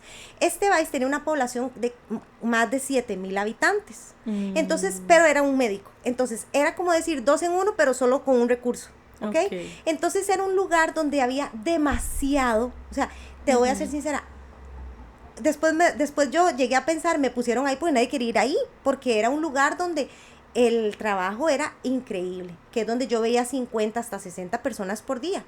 Voy donde mi jefe y le digo que me cambie a mí porque por el ambiente y todo, y porque esta persona me hacía diferentes cosas, y al final, si el enfermero y el médico no trabajan en equipo, todos, pero el enfermero y el médico no trabajan en equipo, ahí no hay algo que avance, ¿verdad? Porque tienen que ir muy de la mano, tienen que ser un equipo, tienen que ser una simbiosis, una pareja, y no se daba eso. Entonces me obstruía a veces mi trabajo. Yo le mandaba a algún paciente, ella me devolvía la receta, me decía que no se lo iba a poner. Llegó una vez un niño que se cortó, había que suturarlo, estaba en almuerzo, nadie quiso ayudarme, entonces tuve que ir a hacer yo toda la sutura. ¿Me entiende? O sea, ya no podía trabajar. Y entonces, eso que usted no usó esto de la jerarquía, porque usted siendo médico pudo haberlo utilizado. Totalmente. Y yo, independientemente de lo que vayan a decir, te digo, yo no soy mala persona, pero sí era muy exigente, porque me gustaba dar un servicio muy bueno. Sí, era un EVAIS, ¿qué importa? No tiene que ser malo. No. Era un servicio que yo trataba de que fuera muy bueno, que la gente no esperara tanto. Claro, fue muy desgastante y tuve después burnout. A esta muchacha la cambian y viene otra persona y cambian el equipo. Y bueno, de todos modos que constantemente se rota. Bueno, llegamos a tener un equipo de trabajo espectacular. Tuve un trabajo muy lindo, no fue el mejor de mis trabajos, el mejor de mis trabajos fue haber sido profesora. Pero bueno, fue en el trabajo de ejercer como médico fue hermoso. No sé, me duró 2 años, 3 años. Pero ahí hicimos muchas cosas por la comunidad. Fue una comunidad, además tuve un comité donde la comunidad se metió mucho en como dicen, en la vara, ¿verdad? Entonces realmente hicimos muchas cosas para mejorar esa área, ese EVAIS. Ok. La gente, por ejemplo, cuando hacía fila y llovía, la gente se mojaba. Entonces, junto con el comité, hicimos un techado y le techamos a los pacientes. Pues no podíamos, a ver, yo hubiera querido, ¿verdad?, quitar ese sistema, pero ya eso es un sistema establecido que no puedo cambiar. Pero bueno, les hicimos un techado y cuando llovía, los pacientes se podían meter en la parte de techito y les acondicionamos un poco. Cumplimos con la ley 7600, que había como una falla. Trabajábamos sábados y domingos ya por una cuestión de nosotros, no porque nos lo pidieran, sino porque mi equipo fue tan maravilloso que yo le decía, sin que nos pagaran, ¿verdad? Yo le decía a mi enfermera, vengamos a hacer electros, porque había que hacer, en un programa, había que hacer un electro al año a todos los diabéticos e hipertensos y en el hospital que correspondía se saturó y no se los estaban haciendo. Pero como era importante para el control, pedimos en el área de salud una máquina de electro los fines de semana y empezamos a hacerlo en el EVAIS sin que nos pagaran, simplemente porque queríamos cumplir con eso. Y así hicimos otro montón de cosas, recogíamos víveres, recogíamos cosas, hacíamos té de canastilla, una vez al mes para 2 o 3 pacientes que tenían dificultades económicas y que estaban embarazaditas. Fundamos un grupo que era para la buena salud, donde dábamos ejercicio, psicología. Hicimos un trabajo espectacular en ese lugar. Pero ¿qué pasa, Fer? Que aunque uno podría pensar y decir, o sea, qué bueno, ¿verdad? O sea, todo el mundo tal vez estaba contento. Esto no generó tanta felicidad en las demás personas del gremio. Por ejemplo, tal vez en otros compañeros de trabajo, porque estábamos haciendo cosas que no se deben hacer. A ver, ¿cómo lo digo? No se deben hacer, no es la palabra. Estábamos haciendo cosas que no se hacen, que simplemente usted vaya, trabaje y váyase para su casa. Eso lo entendí después, porque nadie le agradece a uno. Eso es lo que le dicen a uno, ¿verdad? Vaya, solo atienda gente, váyase a su casa y vaya, porque nadie le va a dar las gracias. Sí, es verdad. Te puedo decir que muy pocos usuarios en todo el tiempo que he ejercido me ha dicho, Doc, muchas gracias, pero es que yo no lo espero. Para mí mi satisfacción es ver que el chiquillo que me trajeron, que estaba todo enfermo, después lo veo corriendo ahí, entonces yo digo, qué bonito, ¿verdad? O la paciente, pacientes que diagnostiqué con VIH, que empezaron con su tratamiento y que llegaron muy malitos a la consulta y después usted los ve llevando una vida. Esa es la satisfacción. Yo no necesito un gracias. Mi jefe comienza a pensar lo mismo. Le llega a incomodar el hecho de que yo empiece a hacer cosas que no están dentro de lo que se debe o dentro de lo que se establece. Es que yo hiciera eso porque hacía ver mal a los demás, a los que no lo hacían. Sí, que usted trabajara un poquito más. Yo lo puedo comprender, porque yo me fui, por ejemplo, vendí pinchos. O sea, no era solo atender, vendí pinchos en la plaza de deportes. Hicimos unas ferias para recoger fondos para comprar un electro y terminamos comprando un electrocardiógrafo para el EVAIS, cosa que no hay en los EVAIS, al menos en ese momento, no sé ahora, no había, que nos costó $1.5 million, por ejemplo, y lo logramos a pura venta pinchos los fines de semana. Fue algo voluntario. Empezaron a ocurrir cosas. Él era una persona, hablo en pasado porque en ese momento, no sé actualmente, pero era una persona, digamos, que en las reuniones, por ejemplo, tenía que decir las estadísticas de cada EVAIS y comenzó a realizar diferentes acciones como para invisibilizarme. Por ejemplo, cuando le tocaba hablar del lugar donde yo estaba, se lo brincaba. Si llegaba a un lugar y estaba yo con otros compañeros, saludaba a todos y a mí literal me brincaba. Empecé a percibir que definitivamente yo no era del agrado de él como profesional, o simplemente no, ¿verdad? Qué sé yo, faltando 10 minutos para salir del trabajo, para terminar, tal vez me decía, es que ocupo que me entregue un informe de tal cosa que a veces hay que entregar, y tal vez no era el momento de entregarlo, pero me decía, ocupo que me lo entregue, y entonces yo le decía, ok, pero bueno, se lo entrego mañana, no, lo ocupo para hoy. Y eso implicaba que yo me tuviera que quedar después de las 4 que salía, me tenía que quedar haciendo el informe, a veces hasta las 6:30, todos se iban en el EVAIS porque todos se cerraba, todos se iban, pero yo me quedaba haciendo lo administrativo, y ya cuando se lo pasaba me decía, ay, se me olvidó decirle que ya no lo necesito. No tenía planificado, yo estaba ahí, no sé, ya tenía como 3 años de estar ahí trabajando, o 2 años, no tenía planificado tener más chicos. De hecho, yo me caso en diciembre y mi esposo tiene una cita para vasectomía en febrero y yo quedo embarazada en enero. un mes antes. Ay. Esto a mí me golpea, ¿verdad? Ujú. Emocionalmente porque, o sea, ya cuando ya se había tomado la decisión que definitivamente no más, ¿verdad? Ujú. Se reabre la fábrica Se y ajá. abre, sí. Entonces, a ver, el primero, yo y mis hijos lo saben y los amo con todo mi corazón, pero ellos saben que no estaba en mis planes, pero ha sido el plan menos planeado, más hermoso que he tenido, ¿verdad? Ujú. Ellos dos. El primero porque, bueno, como dicen, fue una torta, por así decirlo. Y con el segundo es porque ya habíamos decidido que con uno era suficiente, aparte del otro chico que es la primera relación de mi esposo. Entonces, habíamos decidido que ya, ¿verdad? Ujú. Y cuando quedo embarazada, para mí, siento que me golpea más esta segunda vez que la primera vez, porque la primera vez no tenía hijos, pero ya había pasado por todo, y bueno, y la maternidad, como le digo, es Ujú. caóticamente hermosa, y entonces, me golpea mucho, y yo, em, me cuesta mucho aceptar Ujú. este segundo embarazo.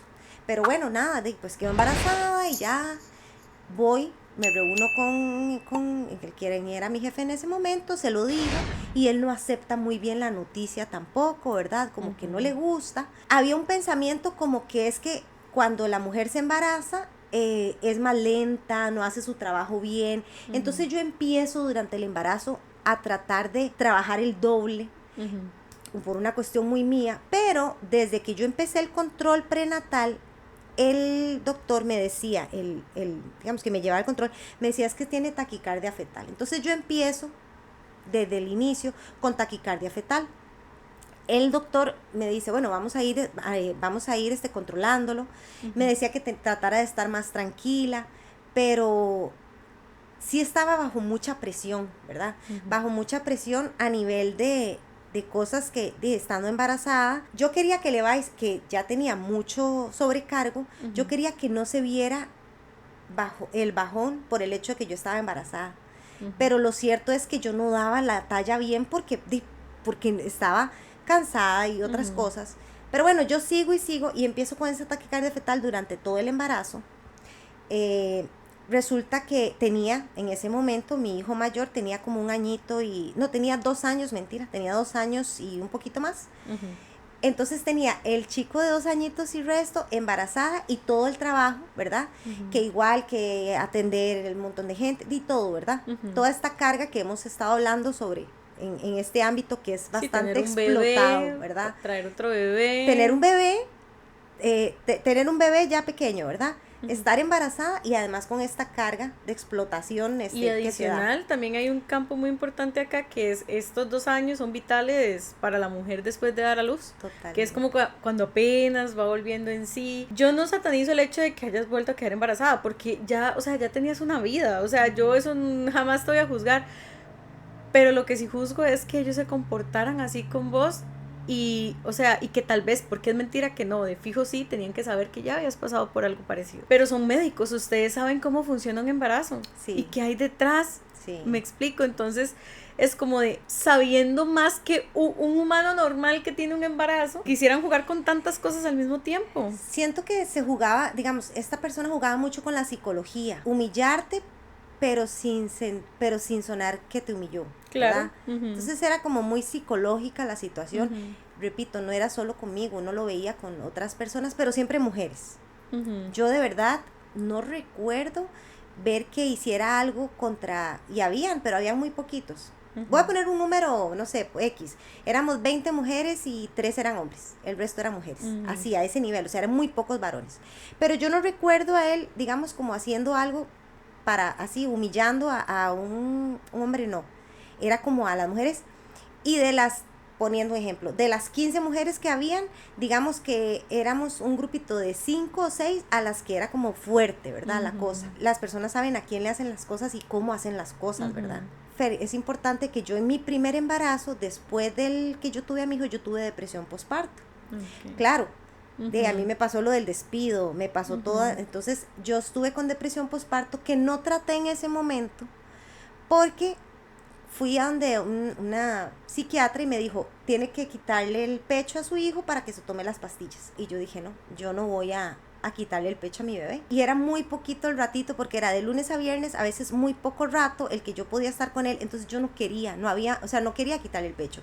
Pero eso me llevó a que cuando yo le quito el pecho al año y medio, yo estaba muy mal, con depresión, con ansiedad, ¿verdad? Y aparte, con toda esta situación laboral, yo me voy a donde una psiquiatra y a mí me dan medicamento. De hecho, empiezo a mejorar en muchos aspectos y cuando yo me estoy sintiendo mucho mejor, quedo embarazada. Entonces, a ver, este segundo embarazo definitivamente vino en un momento que no debía llegar, pero que hoy por hoy entiendo que era necesario, ¿verdad? Entonces, en el momento que yo quedo embarazada de mi hijo menor, paso mi embarazo, se dan diferentes situaciones, me faltaba un mes para irme a la licencia de maternidad. Yo estaba ya como deseando irme porque me sentía cansada, agotada, y la parte esta de acoso laboral iba escalando cada vez, ¿verdad? Tengo cita un jueves, ¿verdad? Voy donde mi ginecólogo el jueves y el ginecólogo me dice, esa vez mi hijo tenía mucha taquicardia, entonces él me dice, vea Paula, le voy a dejar cita para el lunes porque estoy muy preocupado por la gran taquicardia que tiene su hijo para ver. Entonces él me dice, necesito, me dice el ginecólogo, que se controle los latidos fetales viernes, sábado y domingo para el lunes poder valorar qué hacíamos, porque iban a ver si me mandaban donde un especialista en cardiología fetal y otras cosas. Resulta que para los latidos cardíacos lo que se utiliza es un Doppler. Ahora pienso que eso es algo muy, muy barato y uno lo consigue, pero en aquel entonces no era tan factible de conseguir así como de un día para otro. En el EVAIS había un Doppler. Y hay cosas, Fer, que suceden en salud, no sé ahora, pero que sucedían y que eran como que esas cosas que no deben hacer, pero todo el mundo las hace. Por ejemplo, uno hace una receta de un medicamento inyectable y se lo lleva para la casa para tener porque alguien está enfermo. No se debe hacer. Igual se hace con su debida receta y demás. Sí, no se debe hacer porque al final son recursos, pero es algo que todo el mundo hacía. No voy a decir qué hace porque yo ya no trabajo ahí para pensar que todavía se hace. Por ejemplo, el asunto del Doppler. Es esta misma persona, digamos mi jefe, cuando necesitó del Doppler, en diferentes ocasiones él se lo llevaba para su casa, el Doppler y demás. Y con personas que estaban embarazadas, digamos en los EVAIS, se llevaban el Doppler el fin de semana para escuchar el latido. Usted no agarró esa idea por usted misma, o sea, usted vio. Ok, sí, es algo que está mal, pero no es algo como decir, ay, sí, nadie lo hace, o sea, es algo que todo el mundo hace. Si vos no hubieses visto que alguien más lo hace, no lo hubieras hecho, o sea, no se te hubiera ocurrido. Posiblemente no. Nunca fui como de tomar absolutamente nada. Creo que en la parte, hoy por hoy, digamos, yo me pongo a pensar, no sé si lo haría, pero creo que entre el desequilibrio emocional que yo sentía, que estaba con depresión, porque pasé todo mi embarazo con depresión, y la ansiedad de la taquicardia de mi bebé fue lo que me hizo normalizar el hecho de llevarme, es más, en todo el embarazo no me lo llevé. Llega el viernes y agarro el Doppler, pero no me lo llevo a escondidas de nadie, o sea, y en el almuerzo les digo, vean, yo andaba mal ese día porque mi bebé estaba con taquicardia, entonces les digo, vean, sucede esto, me voy a llevar el Doppler a mi casa el sábado y el domingo, el lunes, yo llegaba a trabajar, el lunes yo lo traigo y todo. No hubo alguien como que dijera, ay, no debería, igual, y éramos un equipo muy unido. Estoy convencida que si hubiera sido, o sea, me hubieran dicho, Doc, mejor no se lo, pero nadie no, llega madrugada del lunes y mi hijo, el bebé, digamos, de 2 años, empieza con fiebre de 40.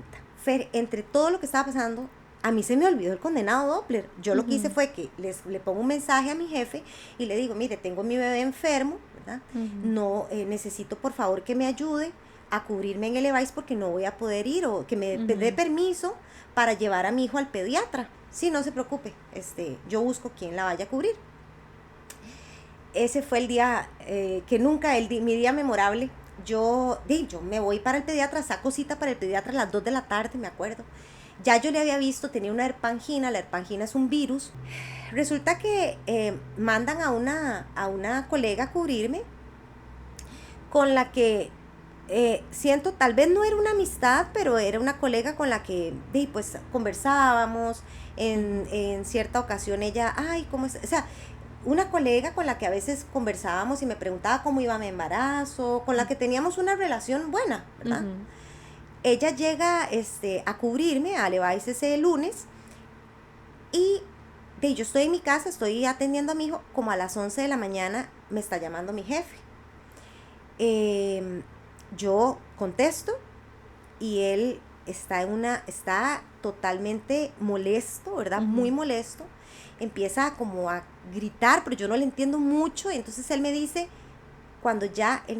¿dónde está el Doppler? Fer, a mí en ese momento, yo sentí un frío que a mí me bajó así, desde la punta del pelo hasta el pie. En ese momento pensé muchas cosas, dije, seguro llegó algo a Levi's, algo pasó. Sí, se dijo, alguien se murió por mi culpa. Yo sentí en ese momento, o sea, como dicen, Ser sintió el verdadero terror. Sí, claro, porque me dice, es que me dijeron que se habían robado el Doppler, porque usted a mí no me lo informó. Yo no entiendo nada de lo que está pasando. Tuve mil cosas por la cabeza. Quise decir que sí, que se lo habían robado y que yo no había informado. Quise decir que no sabía. Quise decir que se perdió. Quise decir muchas cosas. Pero dije la verdad. O sea, yo dije, no, nadie se ha robado el Doppler. Yo lo tengo aquí en mi casa. Y entonces me acuerdo que lo único que yo le dije, yo empiezo a llorar, ¿verdad? Y le digo que me disculpe. Y él, no se preocupe. Y yo, pero esto, ¿usted me va a despedir por eso? No, vaya, déjelo rápido, a ver cómo hace, no sé qué. Me acuerdo que llamé un taxi, monté a mi hijo en el taxi. Me acuerdo que estaba cayendo un aguacero. Tras de todo, siempre que pasa algo así, ¿verdad? hay un aguacero rajado. Y son cosas que no voy a olvidar porque me acuerdo verme con el paraguas, la panza, saliendo el bebé de 2 taxi, años, saliendo de la casa con el Doppler y con el cuerpo en un temblor, ¿verdad? Yo me iba a ir a dejar el Doppler y de ahí me iba para la cita del pediatra. Cuando yo llego a Levi's a entregar el Doppler, a mí me llaman, ¿verdad? Y entonces me dicen, está la persona que me fue a cubrir, estaba en el consultorio, me llaman y me dicen, Doc, es que todo se salió de control. Y yo digo, ¿pero qué fue lo que pasó? O sea, no entiendo, porque el problema era que decían que yo me había robado el Doppler. Ok. Ya, o sea, no esa era la más. base. Que yo me había robado el Doppler, entonces yo no entendía, entonces yo estaba en un temblor y yo llego y le digo, o sea, ¿qué fue lo que pasó? Y entonces esta persona con la que yo converso me dicen, todo se salió de control. Y yo, pero todos sabían que yo tenía el Doppler. A mí se me olvidó, o sea, mi hijo amaneció enfermo, a mí se me olvidó el Doppler. Entonces ella me dice, todo se salió de control porque esta fulana, ella pide el Doppler, cuando llega ella revisa todo el consultorio a ver si falta algo y dice que falta ese aparato y a ella se le dice que usted lo tiene. A ella se le informa que yo lo tengo, pero que ya ahorita lo voy a ir a dejar. Parece que esta persona, todo esto son cosas que me dicen porque yo no estaba, parece que esta persona no le gusta, se molesta, porque dice que es un relajo, que no haya un Doppler, porque si le llega una emergencia después, ¿verdad? Esta persona llama a mi jefe y le dice, es que aquí se robaron el Doppler y Zúñiga no ha dicho nada. Fer, durante todos estos años, estamos hablando que eso fue en el año 2013, durante todos estos años yo he tratado de justificar por qué la persona hizo eso. Esta persona sabía que yo te padecía taquicardia fetal porque era algo que habíamos comentado. De hecho, recuerdo que un poco antes de que sucediera esta situación, ella me había dicho cómo le va con la situación. Es que era algo como que mucha gente sabía que yo estaba teniendo problemas con el corazón del bebé. Más bien como nadie presentó como un poquito de importancia o respeto. No, o sea, y esta persona yo le estuve comentando, mire, es que me está pasando esto, y ay no, y me acuerdo que hasta me tocó la pancita, y ay, tal cosa. Entonces, cuando pasa esto, o sea, yo lo que digo es, no, de fijo es que ella no sabía que yo me lo llevé, y me dicen, no, entienda, a ella se le dijo que usted lo tenía en su casa. Un ser humano con un poquito de empatía le dice, lo ocupamos, pero la próxima avíseme, yo sé que se está pasando por esto, déjeselo unos días más, no importa. No, o sea, al final, a ver, fue algo que, y de verdad, y Dios sabe que en los 7 meses de mi embarazo, que lo necesité, nunca lo tomé, pero ese fin de semana yo estaba desesperada, o sea, estábamos a un punto en que el doctor me decía, si el bebé sigue así para el lunes, hay que hacer una cesárea de urgencia. Y el bebé no estaba bien desarrollado. O sea, realmente, Fer, si yo tuviera que volver a hacer eso por mi bebé, yo lo haría. Obvio. Yo realmente no vi, o sea, yo tengo que serle sincera, que yo no me di las consecuencias. Y nunca me imaginé que eso me iba a traer todo lo que me trajo.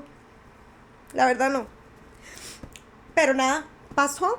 Y yo en ese momento, con mi bebé en el carro, aguacero, tengo la cita del pediatra, lo único que pensé en ese momento es, ¿por qué hizo eso? O sea, ella sabía que yo estoy pasando por una situación con mi bebé gestacional. ¿Por qué hizo eso? Pero bueno, lo dejé. Me acuerdo que me dijeron, vaya, lo va a dejar en el consultorio. Yo no podía ni verla, Fer. Me sentí, yo estaba llorando, yo me sentí tan desmoralizada, tan, no le puedo explicar lo que yo sentí, pero yo le dije a esta persona, le dije, se lo voy a dejar aquí, vaya, déselo y listo. Yo me fui. Bueno, evidentemente el pediatra ya vio a mi hijo y todo. Yo me acuerdo que me incapacitaron para cuidar de mi hijo durante 3 días. Entonces yo dije, a mí me van a despedir y esta vez es peor porque no estoy en lactancia, estoy embarazada. Yo regreso a mi trabajo y de repente no pasó nada. Mi jefe comienza a comportarse sumamente empático. En el EVAIS todos estábamos como en expectativa porque todos sabíamos que lo que había pasado era muy grave. Pero de repente no pasó nada. Y mi jefe detuvo por completo su acoso y empezó a mostrar como una empatía. Y yo dije, qué raro, no entiendo. De ahí pudieron haber pasado 2 semanas. Yo estoy en mi EVAIS un día, lo que entra alguien al consultorio y me dice, Doc, afuera hay un carro del Ministerio de Trabajo. Pero a mí se me cayó el mundo. O sea, si se me cayó el día del Doppler, ese día se me cayó el mundo. Sí, claro. Yo sentí que donde me dijeron eso, o cuando usted tiene un susto y siente, pero sentí que ese susto me bajó hasta el útero y que se me hizo un bajón así, ¿verdad? O sea, casi se le viene el bebé. Cuando pasa eso, yo le digo, ¿cómo? Y me dice, sí. Y yo dije, me vienen a despedir. O sea, era lo único que yo pensaba. Entran, ¿verdad? Entonces dicen, sí, Paola Zúñiga, entra al consultorio. Cuando la persona me vuelve a ver, lo único que hizo fue verme. Yo tenía una panza ya de 7 meses, era grande. Me volvió a ver y yo solo me senté y empecé a llorar en la silla. Y empecé a llorar porque la vi que traía un sobre en la mano. Y me acuerdo que ella se sienta, ¿verdad? Y me dice, necesito que se tranquilice. Y yo lloraba y lloraba. Y yo empecé a decirle, es que yo no me robé nada, yo le juro que yo no me lo robé. Y entonces ella me dice, pero escúcheme. Entonces ella me dice, vea, lo que yo tengo aquí en la mano, me dice, es una carta de despido. Yo, Fer, o sea, yo lloraba y yo le decía, no me pueden despedir, ¿qué voy a hacer, verdad? Y me decía, lo que yo traigo aquí es una carta de despido por aparente robo. Necesito, dice, pero, entonces yo le dije, yo no la dejaba ni hablar y ella me dijo, pero usted está embarazada y esto hay que investigarlo, me dice. Esto no es tan sencillo. Yo tengo que realmente, entonces lo que le traigo es una citación para una audiencia donde usted me dijo, mamita, ella me volvió a ver la panza. Y entonces ella me tomó las manos, todavía me acuerdo, y yo lloraba y me decía, véame a los ojos, usted se robó eso. Y yo me acuerdo que yo llorando le dije, le juro por el hijo que tengo en mi vientre que yo no me lo robé. Yo solo lo tomé prestado. Y lo peor, le digo, es que si tuviera que volverlo a hacer, lo volvería a hacer. Porque mi hijo estaba mal y lo necesitaba. Entonces ella me dice, ella me toma las manos y en eso yo empiezo a sentir como algo que me está saliendo. Entonces yo empiezo con sangrado.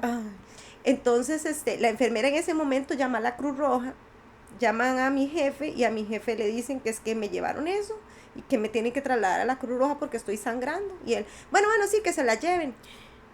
Y entonces ella me dice, lo que necesito es que usted se tranquilice, porque usted tiene a su bebé ahí y necesito que usted trate de estar tranquila. Ella me agarra las manos y me dice, yo le creo, pero búsquese un abogado y búsquese un buen abogado. Me incapacitaron, no sé si fueron 2 semanas, porque sí, tenía amenaza de parto prematuro. Y bueno, estuve esas 2 semanas en reposo, en cama, con el corazón destrozado, Fer. Y físicamente no me sentía bien.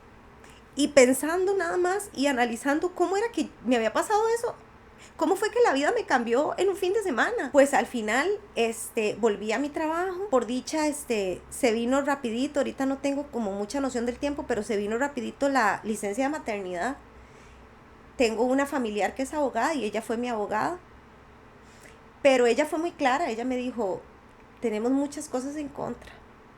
Entonces, aquí lo único que a usted la puede salvar es que alguien diga que realmente usted les dijo que usted se había llevado el Doppler. Paola, Okay, en este caso, si alguien no dice esto, ¿la metían presa o no, solo la despedían? Me despedían, pero me despedían por robo. Ajá, sí, eso le mancha Claro, todo. o sea, entonces dice, si alguno de todos los que estaban ahí dicen que sí, que usted les informó eso, es lo único que la puede salvar.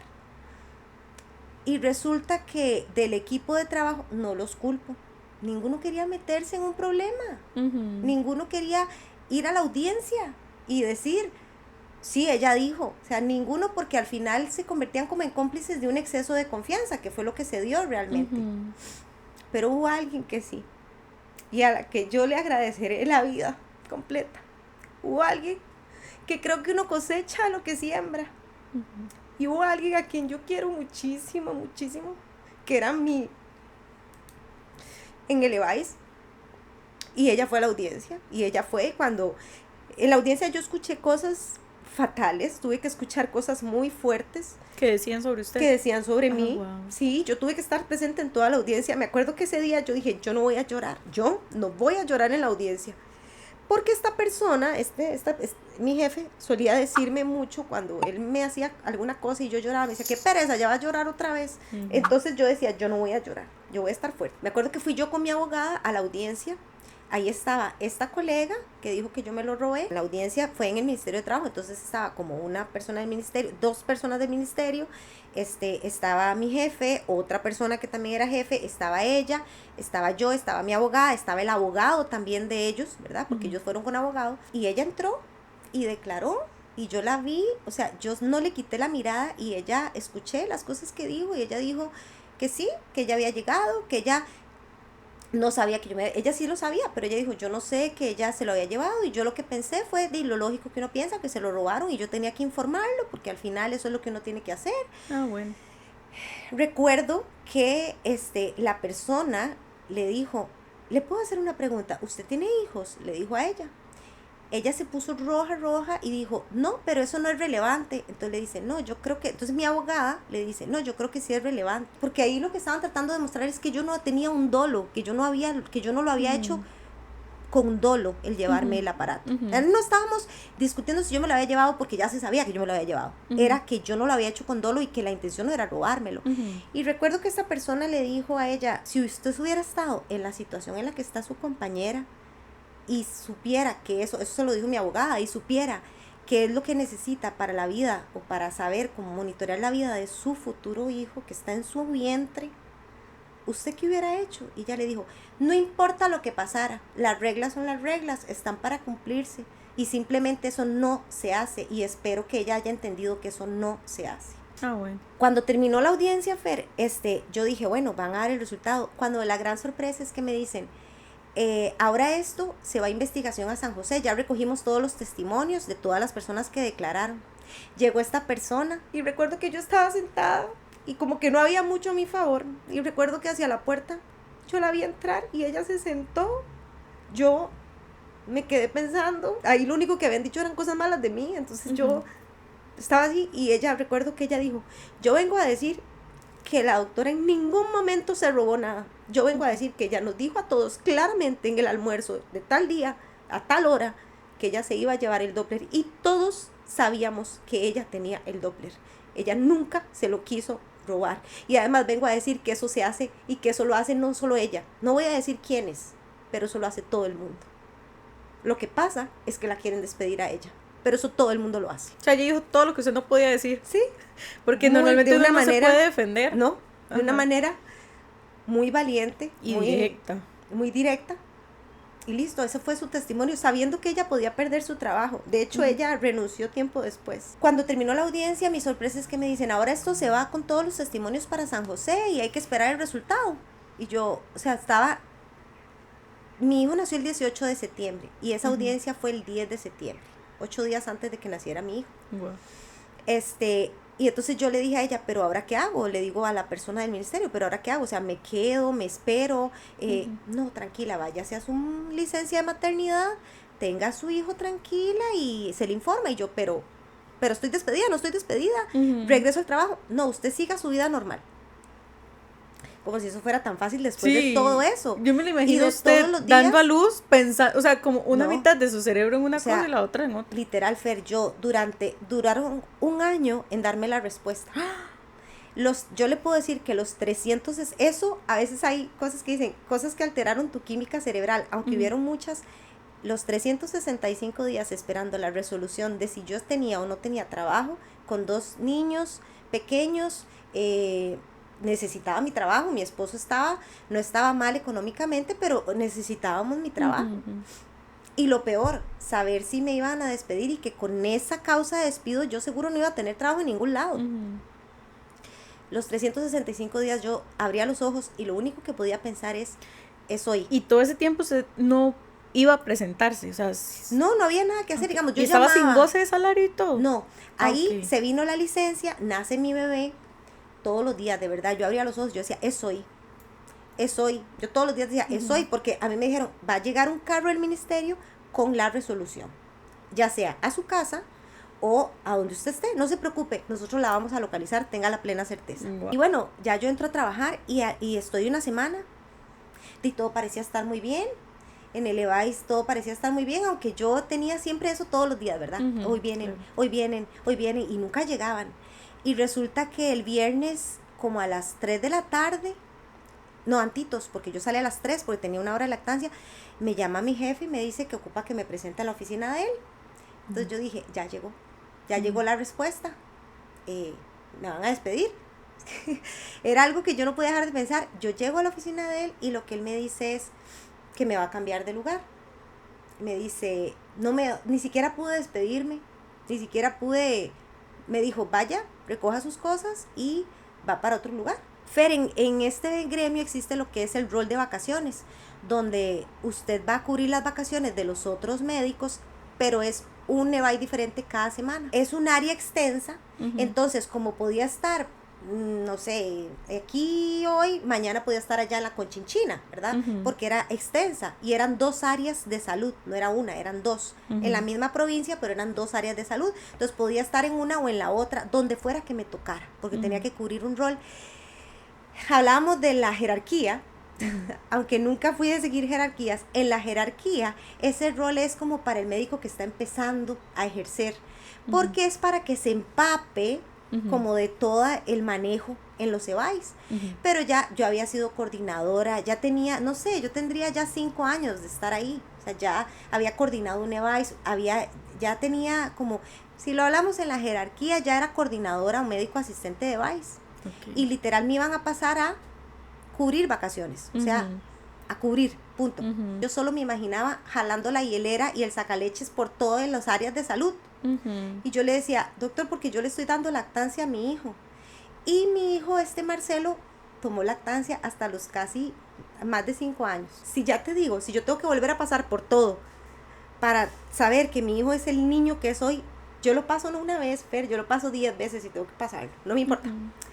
Y bueno, la cosa es que yo lo único que pensaba es, ¿ahora qué voy a hacer con la lactancia? Y entonces me acuerdo que él me dijo, Dey, quítale el pecho. Claro, necesitaba que le quitara el pecho porque necesitaba despedirme. Y no tenía cómo, porque estábamos esperando el resultado. Y yo iba con mis sacaleches por todos los lugares a los que yo iba. Una semana en un EVAIS, a veces me tocaba un día en uno, un día en otro. Y así yo andaba cargando todo por todos los lugares a los que yo iba. Y en este caso, digamos, si hubiese una vacante o una plaza que le llaman, se liberaron. Se liberaron y no me la daban a mí. Se la daban, por ejemplo. ¿Y cómo hacían eso para que no se la dieran? ¿Quién rige eso? Él lo regía. Él regía porque era la jefatura inmediata. Yo iba a los diferentes lugares y todo bien. Pero tal vez yo misma me sentía como juzgada, ¿no? Porque me sentía, era feo. Y un día estoy así y me acuerdo que entra la enfermera, como todo el mundo sabía, entra la enfermera corriendo, ¿verdad? Como, no, hay un carro del Ministerio de Trabajo afuera. Yo me acuerdo que ya yo llegué, ya había pasado un año. Fer, yo estaba preparada, yo estaba lista, ya yo estaba cansada. Yo estaba cansada de esperar, yo estaba cansada de decir, yo estaba cansada. Que el día que fue, fue como si me hubieran dicho, hola, ¿cómo estás? Llega la misma señora. Yo me levanté, pero esa señora entró con una sonrisa que le llegaba de aquí hasta aquí. En ese momento yo me acuerdo que como que se me soltaron unas lágrimas, pero fue como de justicia, de felicidad, pero yo no me sentí triste, Fer. Simplemente ella entró sonriendo y me dijo, aquí está, y me dio el sobre. Y yo me acuerdo que yo lo tomé y la volví a ver y le dije, yo lo voy a abrir. Yo sé que yo gané, le dije, yo sé que gané. Y ella sonríe y me hizo así. Uy, Fer, fue tan emotivo. Yo abrí ese sobre y la resolución fue que en efecto había cometido un error, que en efecto había cometido una falta denominada exceso de confianza, pero que no era justificado un despido. Entonces negaron mi despido, pero Fer, ya habían acabado conmigo. Sí, no me despidieron. De hecho, yo renuncié 6 meses después de eso.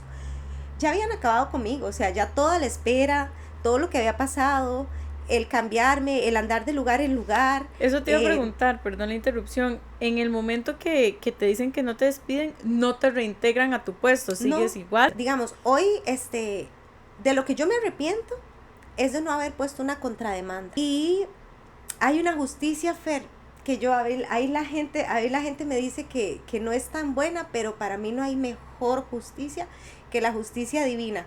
Y se puede tardar, no se las deseo, no. Pero yo seguía con mi fe fortalecida y le decía a Dios, dame otro trabajo, dame tu trabajo, dame tu trabajo. Y resulta que mi esposo, que trabaja en una naviera, yo siempre, digamos, desde que estuve con él, nos acostumbramos a empezar a traer cosas de Estados Unidos cuando eso no era un boom. Es que ahora todo el mundo trae todo. Pero en aquellos años, 2010, 2011, 2012, no era tan. Y yo empezaba a traer cosas para gente y para mí porque mi esposo trabajaba en comercio exterior. Entonces entré a ese campo de la importación. Yo empecé a traer mis uniformes, ¿verdad? Importar mis uniformes y traía de Disney y de Mickey y así muy bonitos, ¿verdad? Entonces, ya por ahí una compañera me dijo, ay, ¿usted por qué? ¿Usted me puede traer esto? ¿Usted me puede traer aquello? Y empecé a traerle cosas. Y yo seguía doblando rodillas diciendo, Dios, dame tu trabajo, dame tu trabajo. Y yo empecé a traer cosas y traerle cosas a la gente, hasta que me acuerdo que en diciembre empecé a traer así bastante, ¿verdad? Y empecé a traer relojes y empecé a traer cosas, pero la de uniformes se me disparó.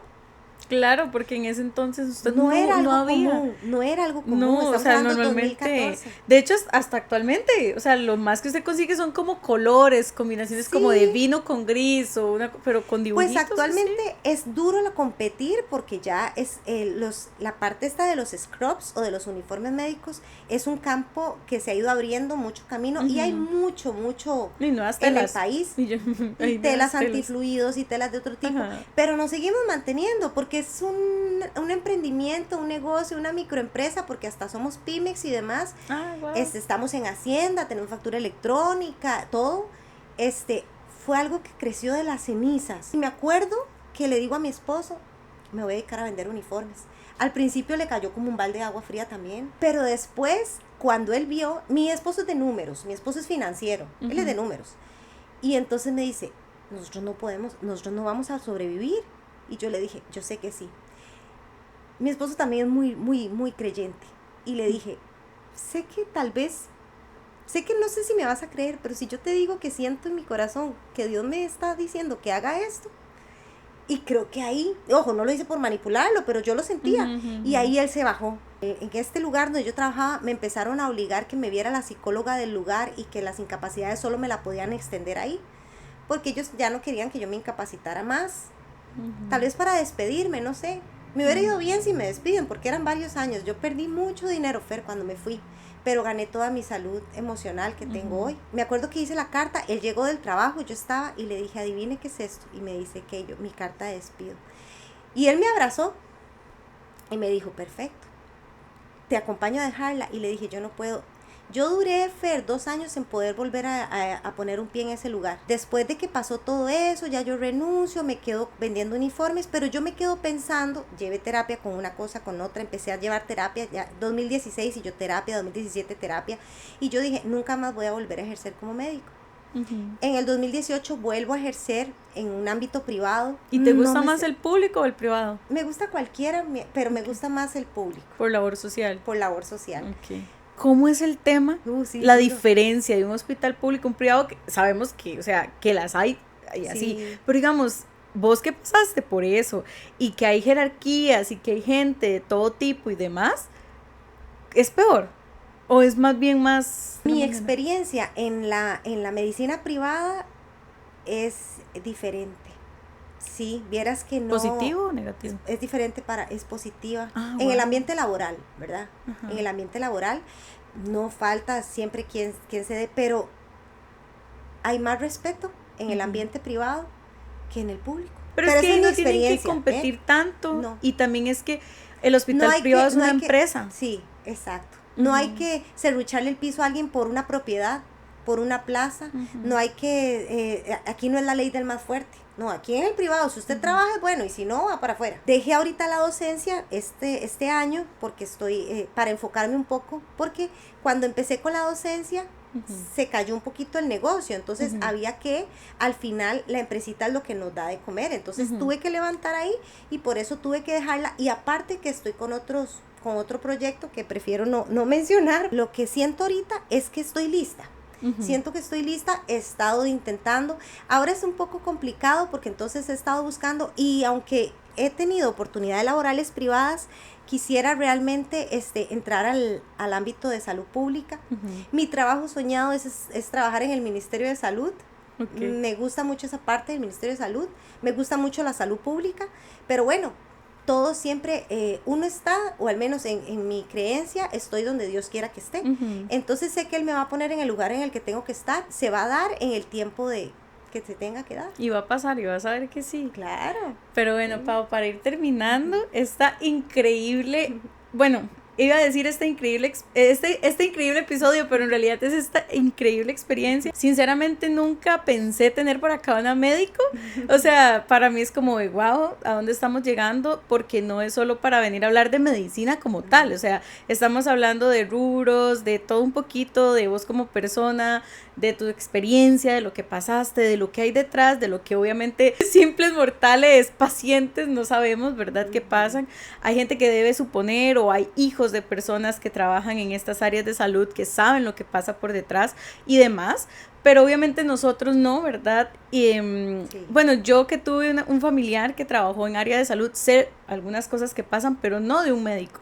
Entonces, estoy muy agradecida de que estuvieras acá, pero quería preguntarte si tenías algo que decirle como a alguien que vaya a estudiar medicina o que sí, tal vez esté pasando por una situación laboral, aunque no tenga que ver con la rama de la medicina o algo por el estilo. Fui y me encanta. Yo digo que soy, porque sé que no lo he dejado, es que estoy en pausa. Profesora de estudiantes de medicina y de farmacia. Medicina es una carrera hermosa. Si uno tiene la vocación y la pasión, no tiene que rendirse, tiene que seguir luchando. Estoy hablando de medicina, pero voy a hablarlo en general, voy a hablarlo por los sueños, Fer. Existen muchas frustraciones. Yo veo cuando empiezan a dar los resultados de la gente que entró a la UCR, a medicina o a la carrera que quieran. Hay frustración cuando uno quiere entrar a algo, quiere hacer algo y no lo logra. Uno tiene dos caminos. Uno tiene el camino de o decir, bueno, no lo voy a intentar más, que está bien. A veces es necesario abandonar algo cuando sentimos que siempre la salud mental, para mí la salud mental es... Hoy en día la cuido y es lo fundamental y cuido muchísimo mi salud mental. Entonces, si algo te está afectando la salud mental, replantéese la idea. Eso es lo que yo les digo, replantéese la idea. No hay que ser el primero, no hay que ser el cuadro de honor, no hay que ser el excelente, pero sí hay que trabajar en excelencia, que no es lo mismo, ¿verdad? Usted puede dar el 100% de usted y reprobar una materia, sí, porque a veces no es fácil. Pero cuando, siempre se los digo, cuando lo que usted quiere alcanzar está por encima de su salud mental, no es que lo abandone, pero replantéese. Que sigan sus sueños, que si quieren estudiar medicina es una carrera hermosa, es una carrera que te llena de mucha satisfacción, pero no de reconocimiento. El que quiere estudiar medicina buscando reconocimiento, buen salario o estatus, está equivocado. Para cualquier persona que esté pasando, porque sé que hay muchas personas, mujeres, hombres, que pueden estar pasando por situaciones laborales complicadas, les voy a decir algo que tal vez hubiera querido que alguien me dijera, es solo un trabajo. Es solo un trabajo, sí, hay que comer, sí, pero yo estuve así de no poder recuperar mi salud mental por quedarme en un lugar en el que no estaba bien. Bueno, yo aquí ya he llorado con Pau, ya se me salieron las lágrimas, ya me las volví a tragar, ya me las tomé, ya me las limpié, o sea, creo que es el primer episodio en el que yo genuinamente lloro a la par de alguien, y no lloré más porque dije, si no, voy a hablar así todo el episodio, y sí me pasa. Es muy emotivo. Pero sí, muchísimas gracias por estar aquí, Pau, de gracias verdad. A vos, sos una persona con una luz hermosa, te felicito mucho, de verdad que ya yo se lo dije a ella, pero se lo externo. Me parece muy valioso lo que estás haciendo, me parece muy lindo, es un sueño que estás persiguiendo y eres un gran ejemplo de que los sueños cuando se tienen, no hay que trabajarlos y lo estás trabajando y creo que vas a llegar muy lejos. No, muchísimas gracias de verdad por estar acá, por esas palabras, para mí tienen muchísimo valor y también quiero que, yo sé que yo tal vez soy una huila con lo que te voy a decir para todos los años de experiencia que tienes, pero ojalá de verdad se te quede pegado, y yo sé que no he sido la única que te lo va a decir, ni que te lo ha dicho, pero crea un poquito más en usted, deje de autosabotearse tanto, trátelo, yo sé que ha sido difícil, porque a mí me pasa, o sea, créame que a mí me pasa, pero sos increíble, y existimos muchísimas personas que te admiramos, yo jamás te hubiese escrito si no hubiese visto que tienes algo muy importante que contar. Yo fui la que llegué y le escribí toda loca a Pau, me salió en inicio de la nada un día y yo dije, me encantó lo que vi, por favor venga, necesito que estés acá, y gracias a la vida estás acá y aceptaste venir, así que pues nada, muchísimas gracias de verdad por estar acá, muchísimas gracias a ustedes también por estar acá, ha sido un episodio increíble, ya saben, si ustedes tienen una historia que quieran compartir, este es un espacio para ustedes, así que pues nada, esto sería todo por el video de hoy, no se les olvide suscribirse, comentar, dar like y hasta la próxima, bye.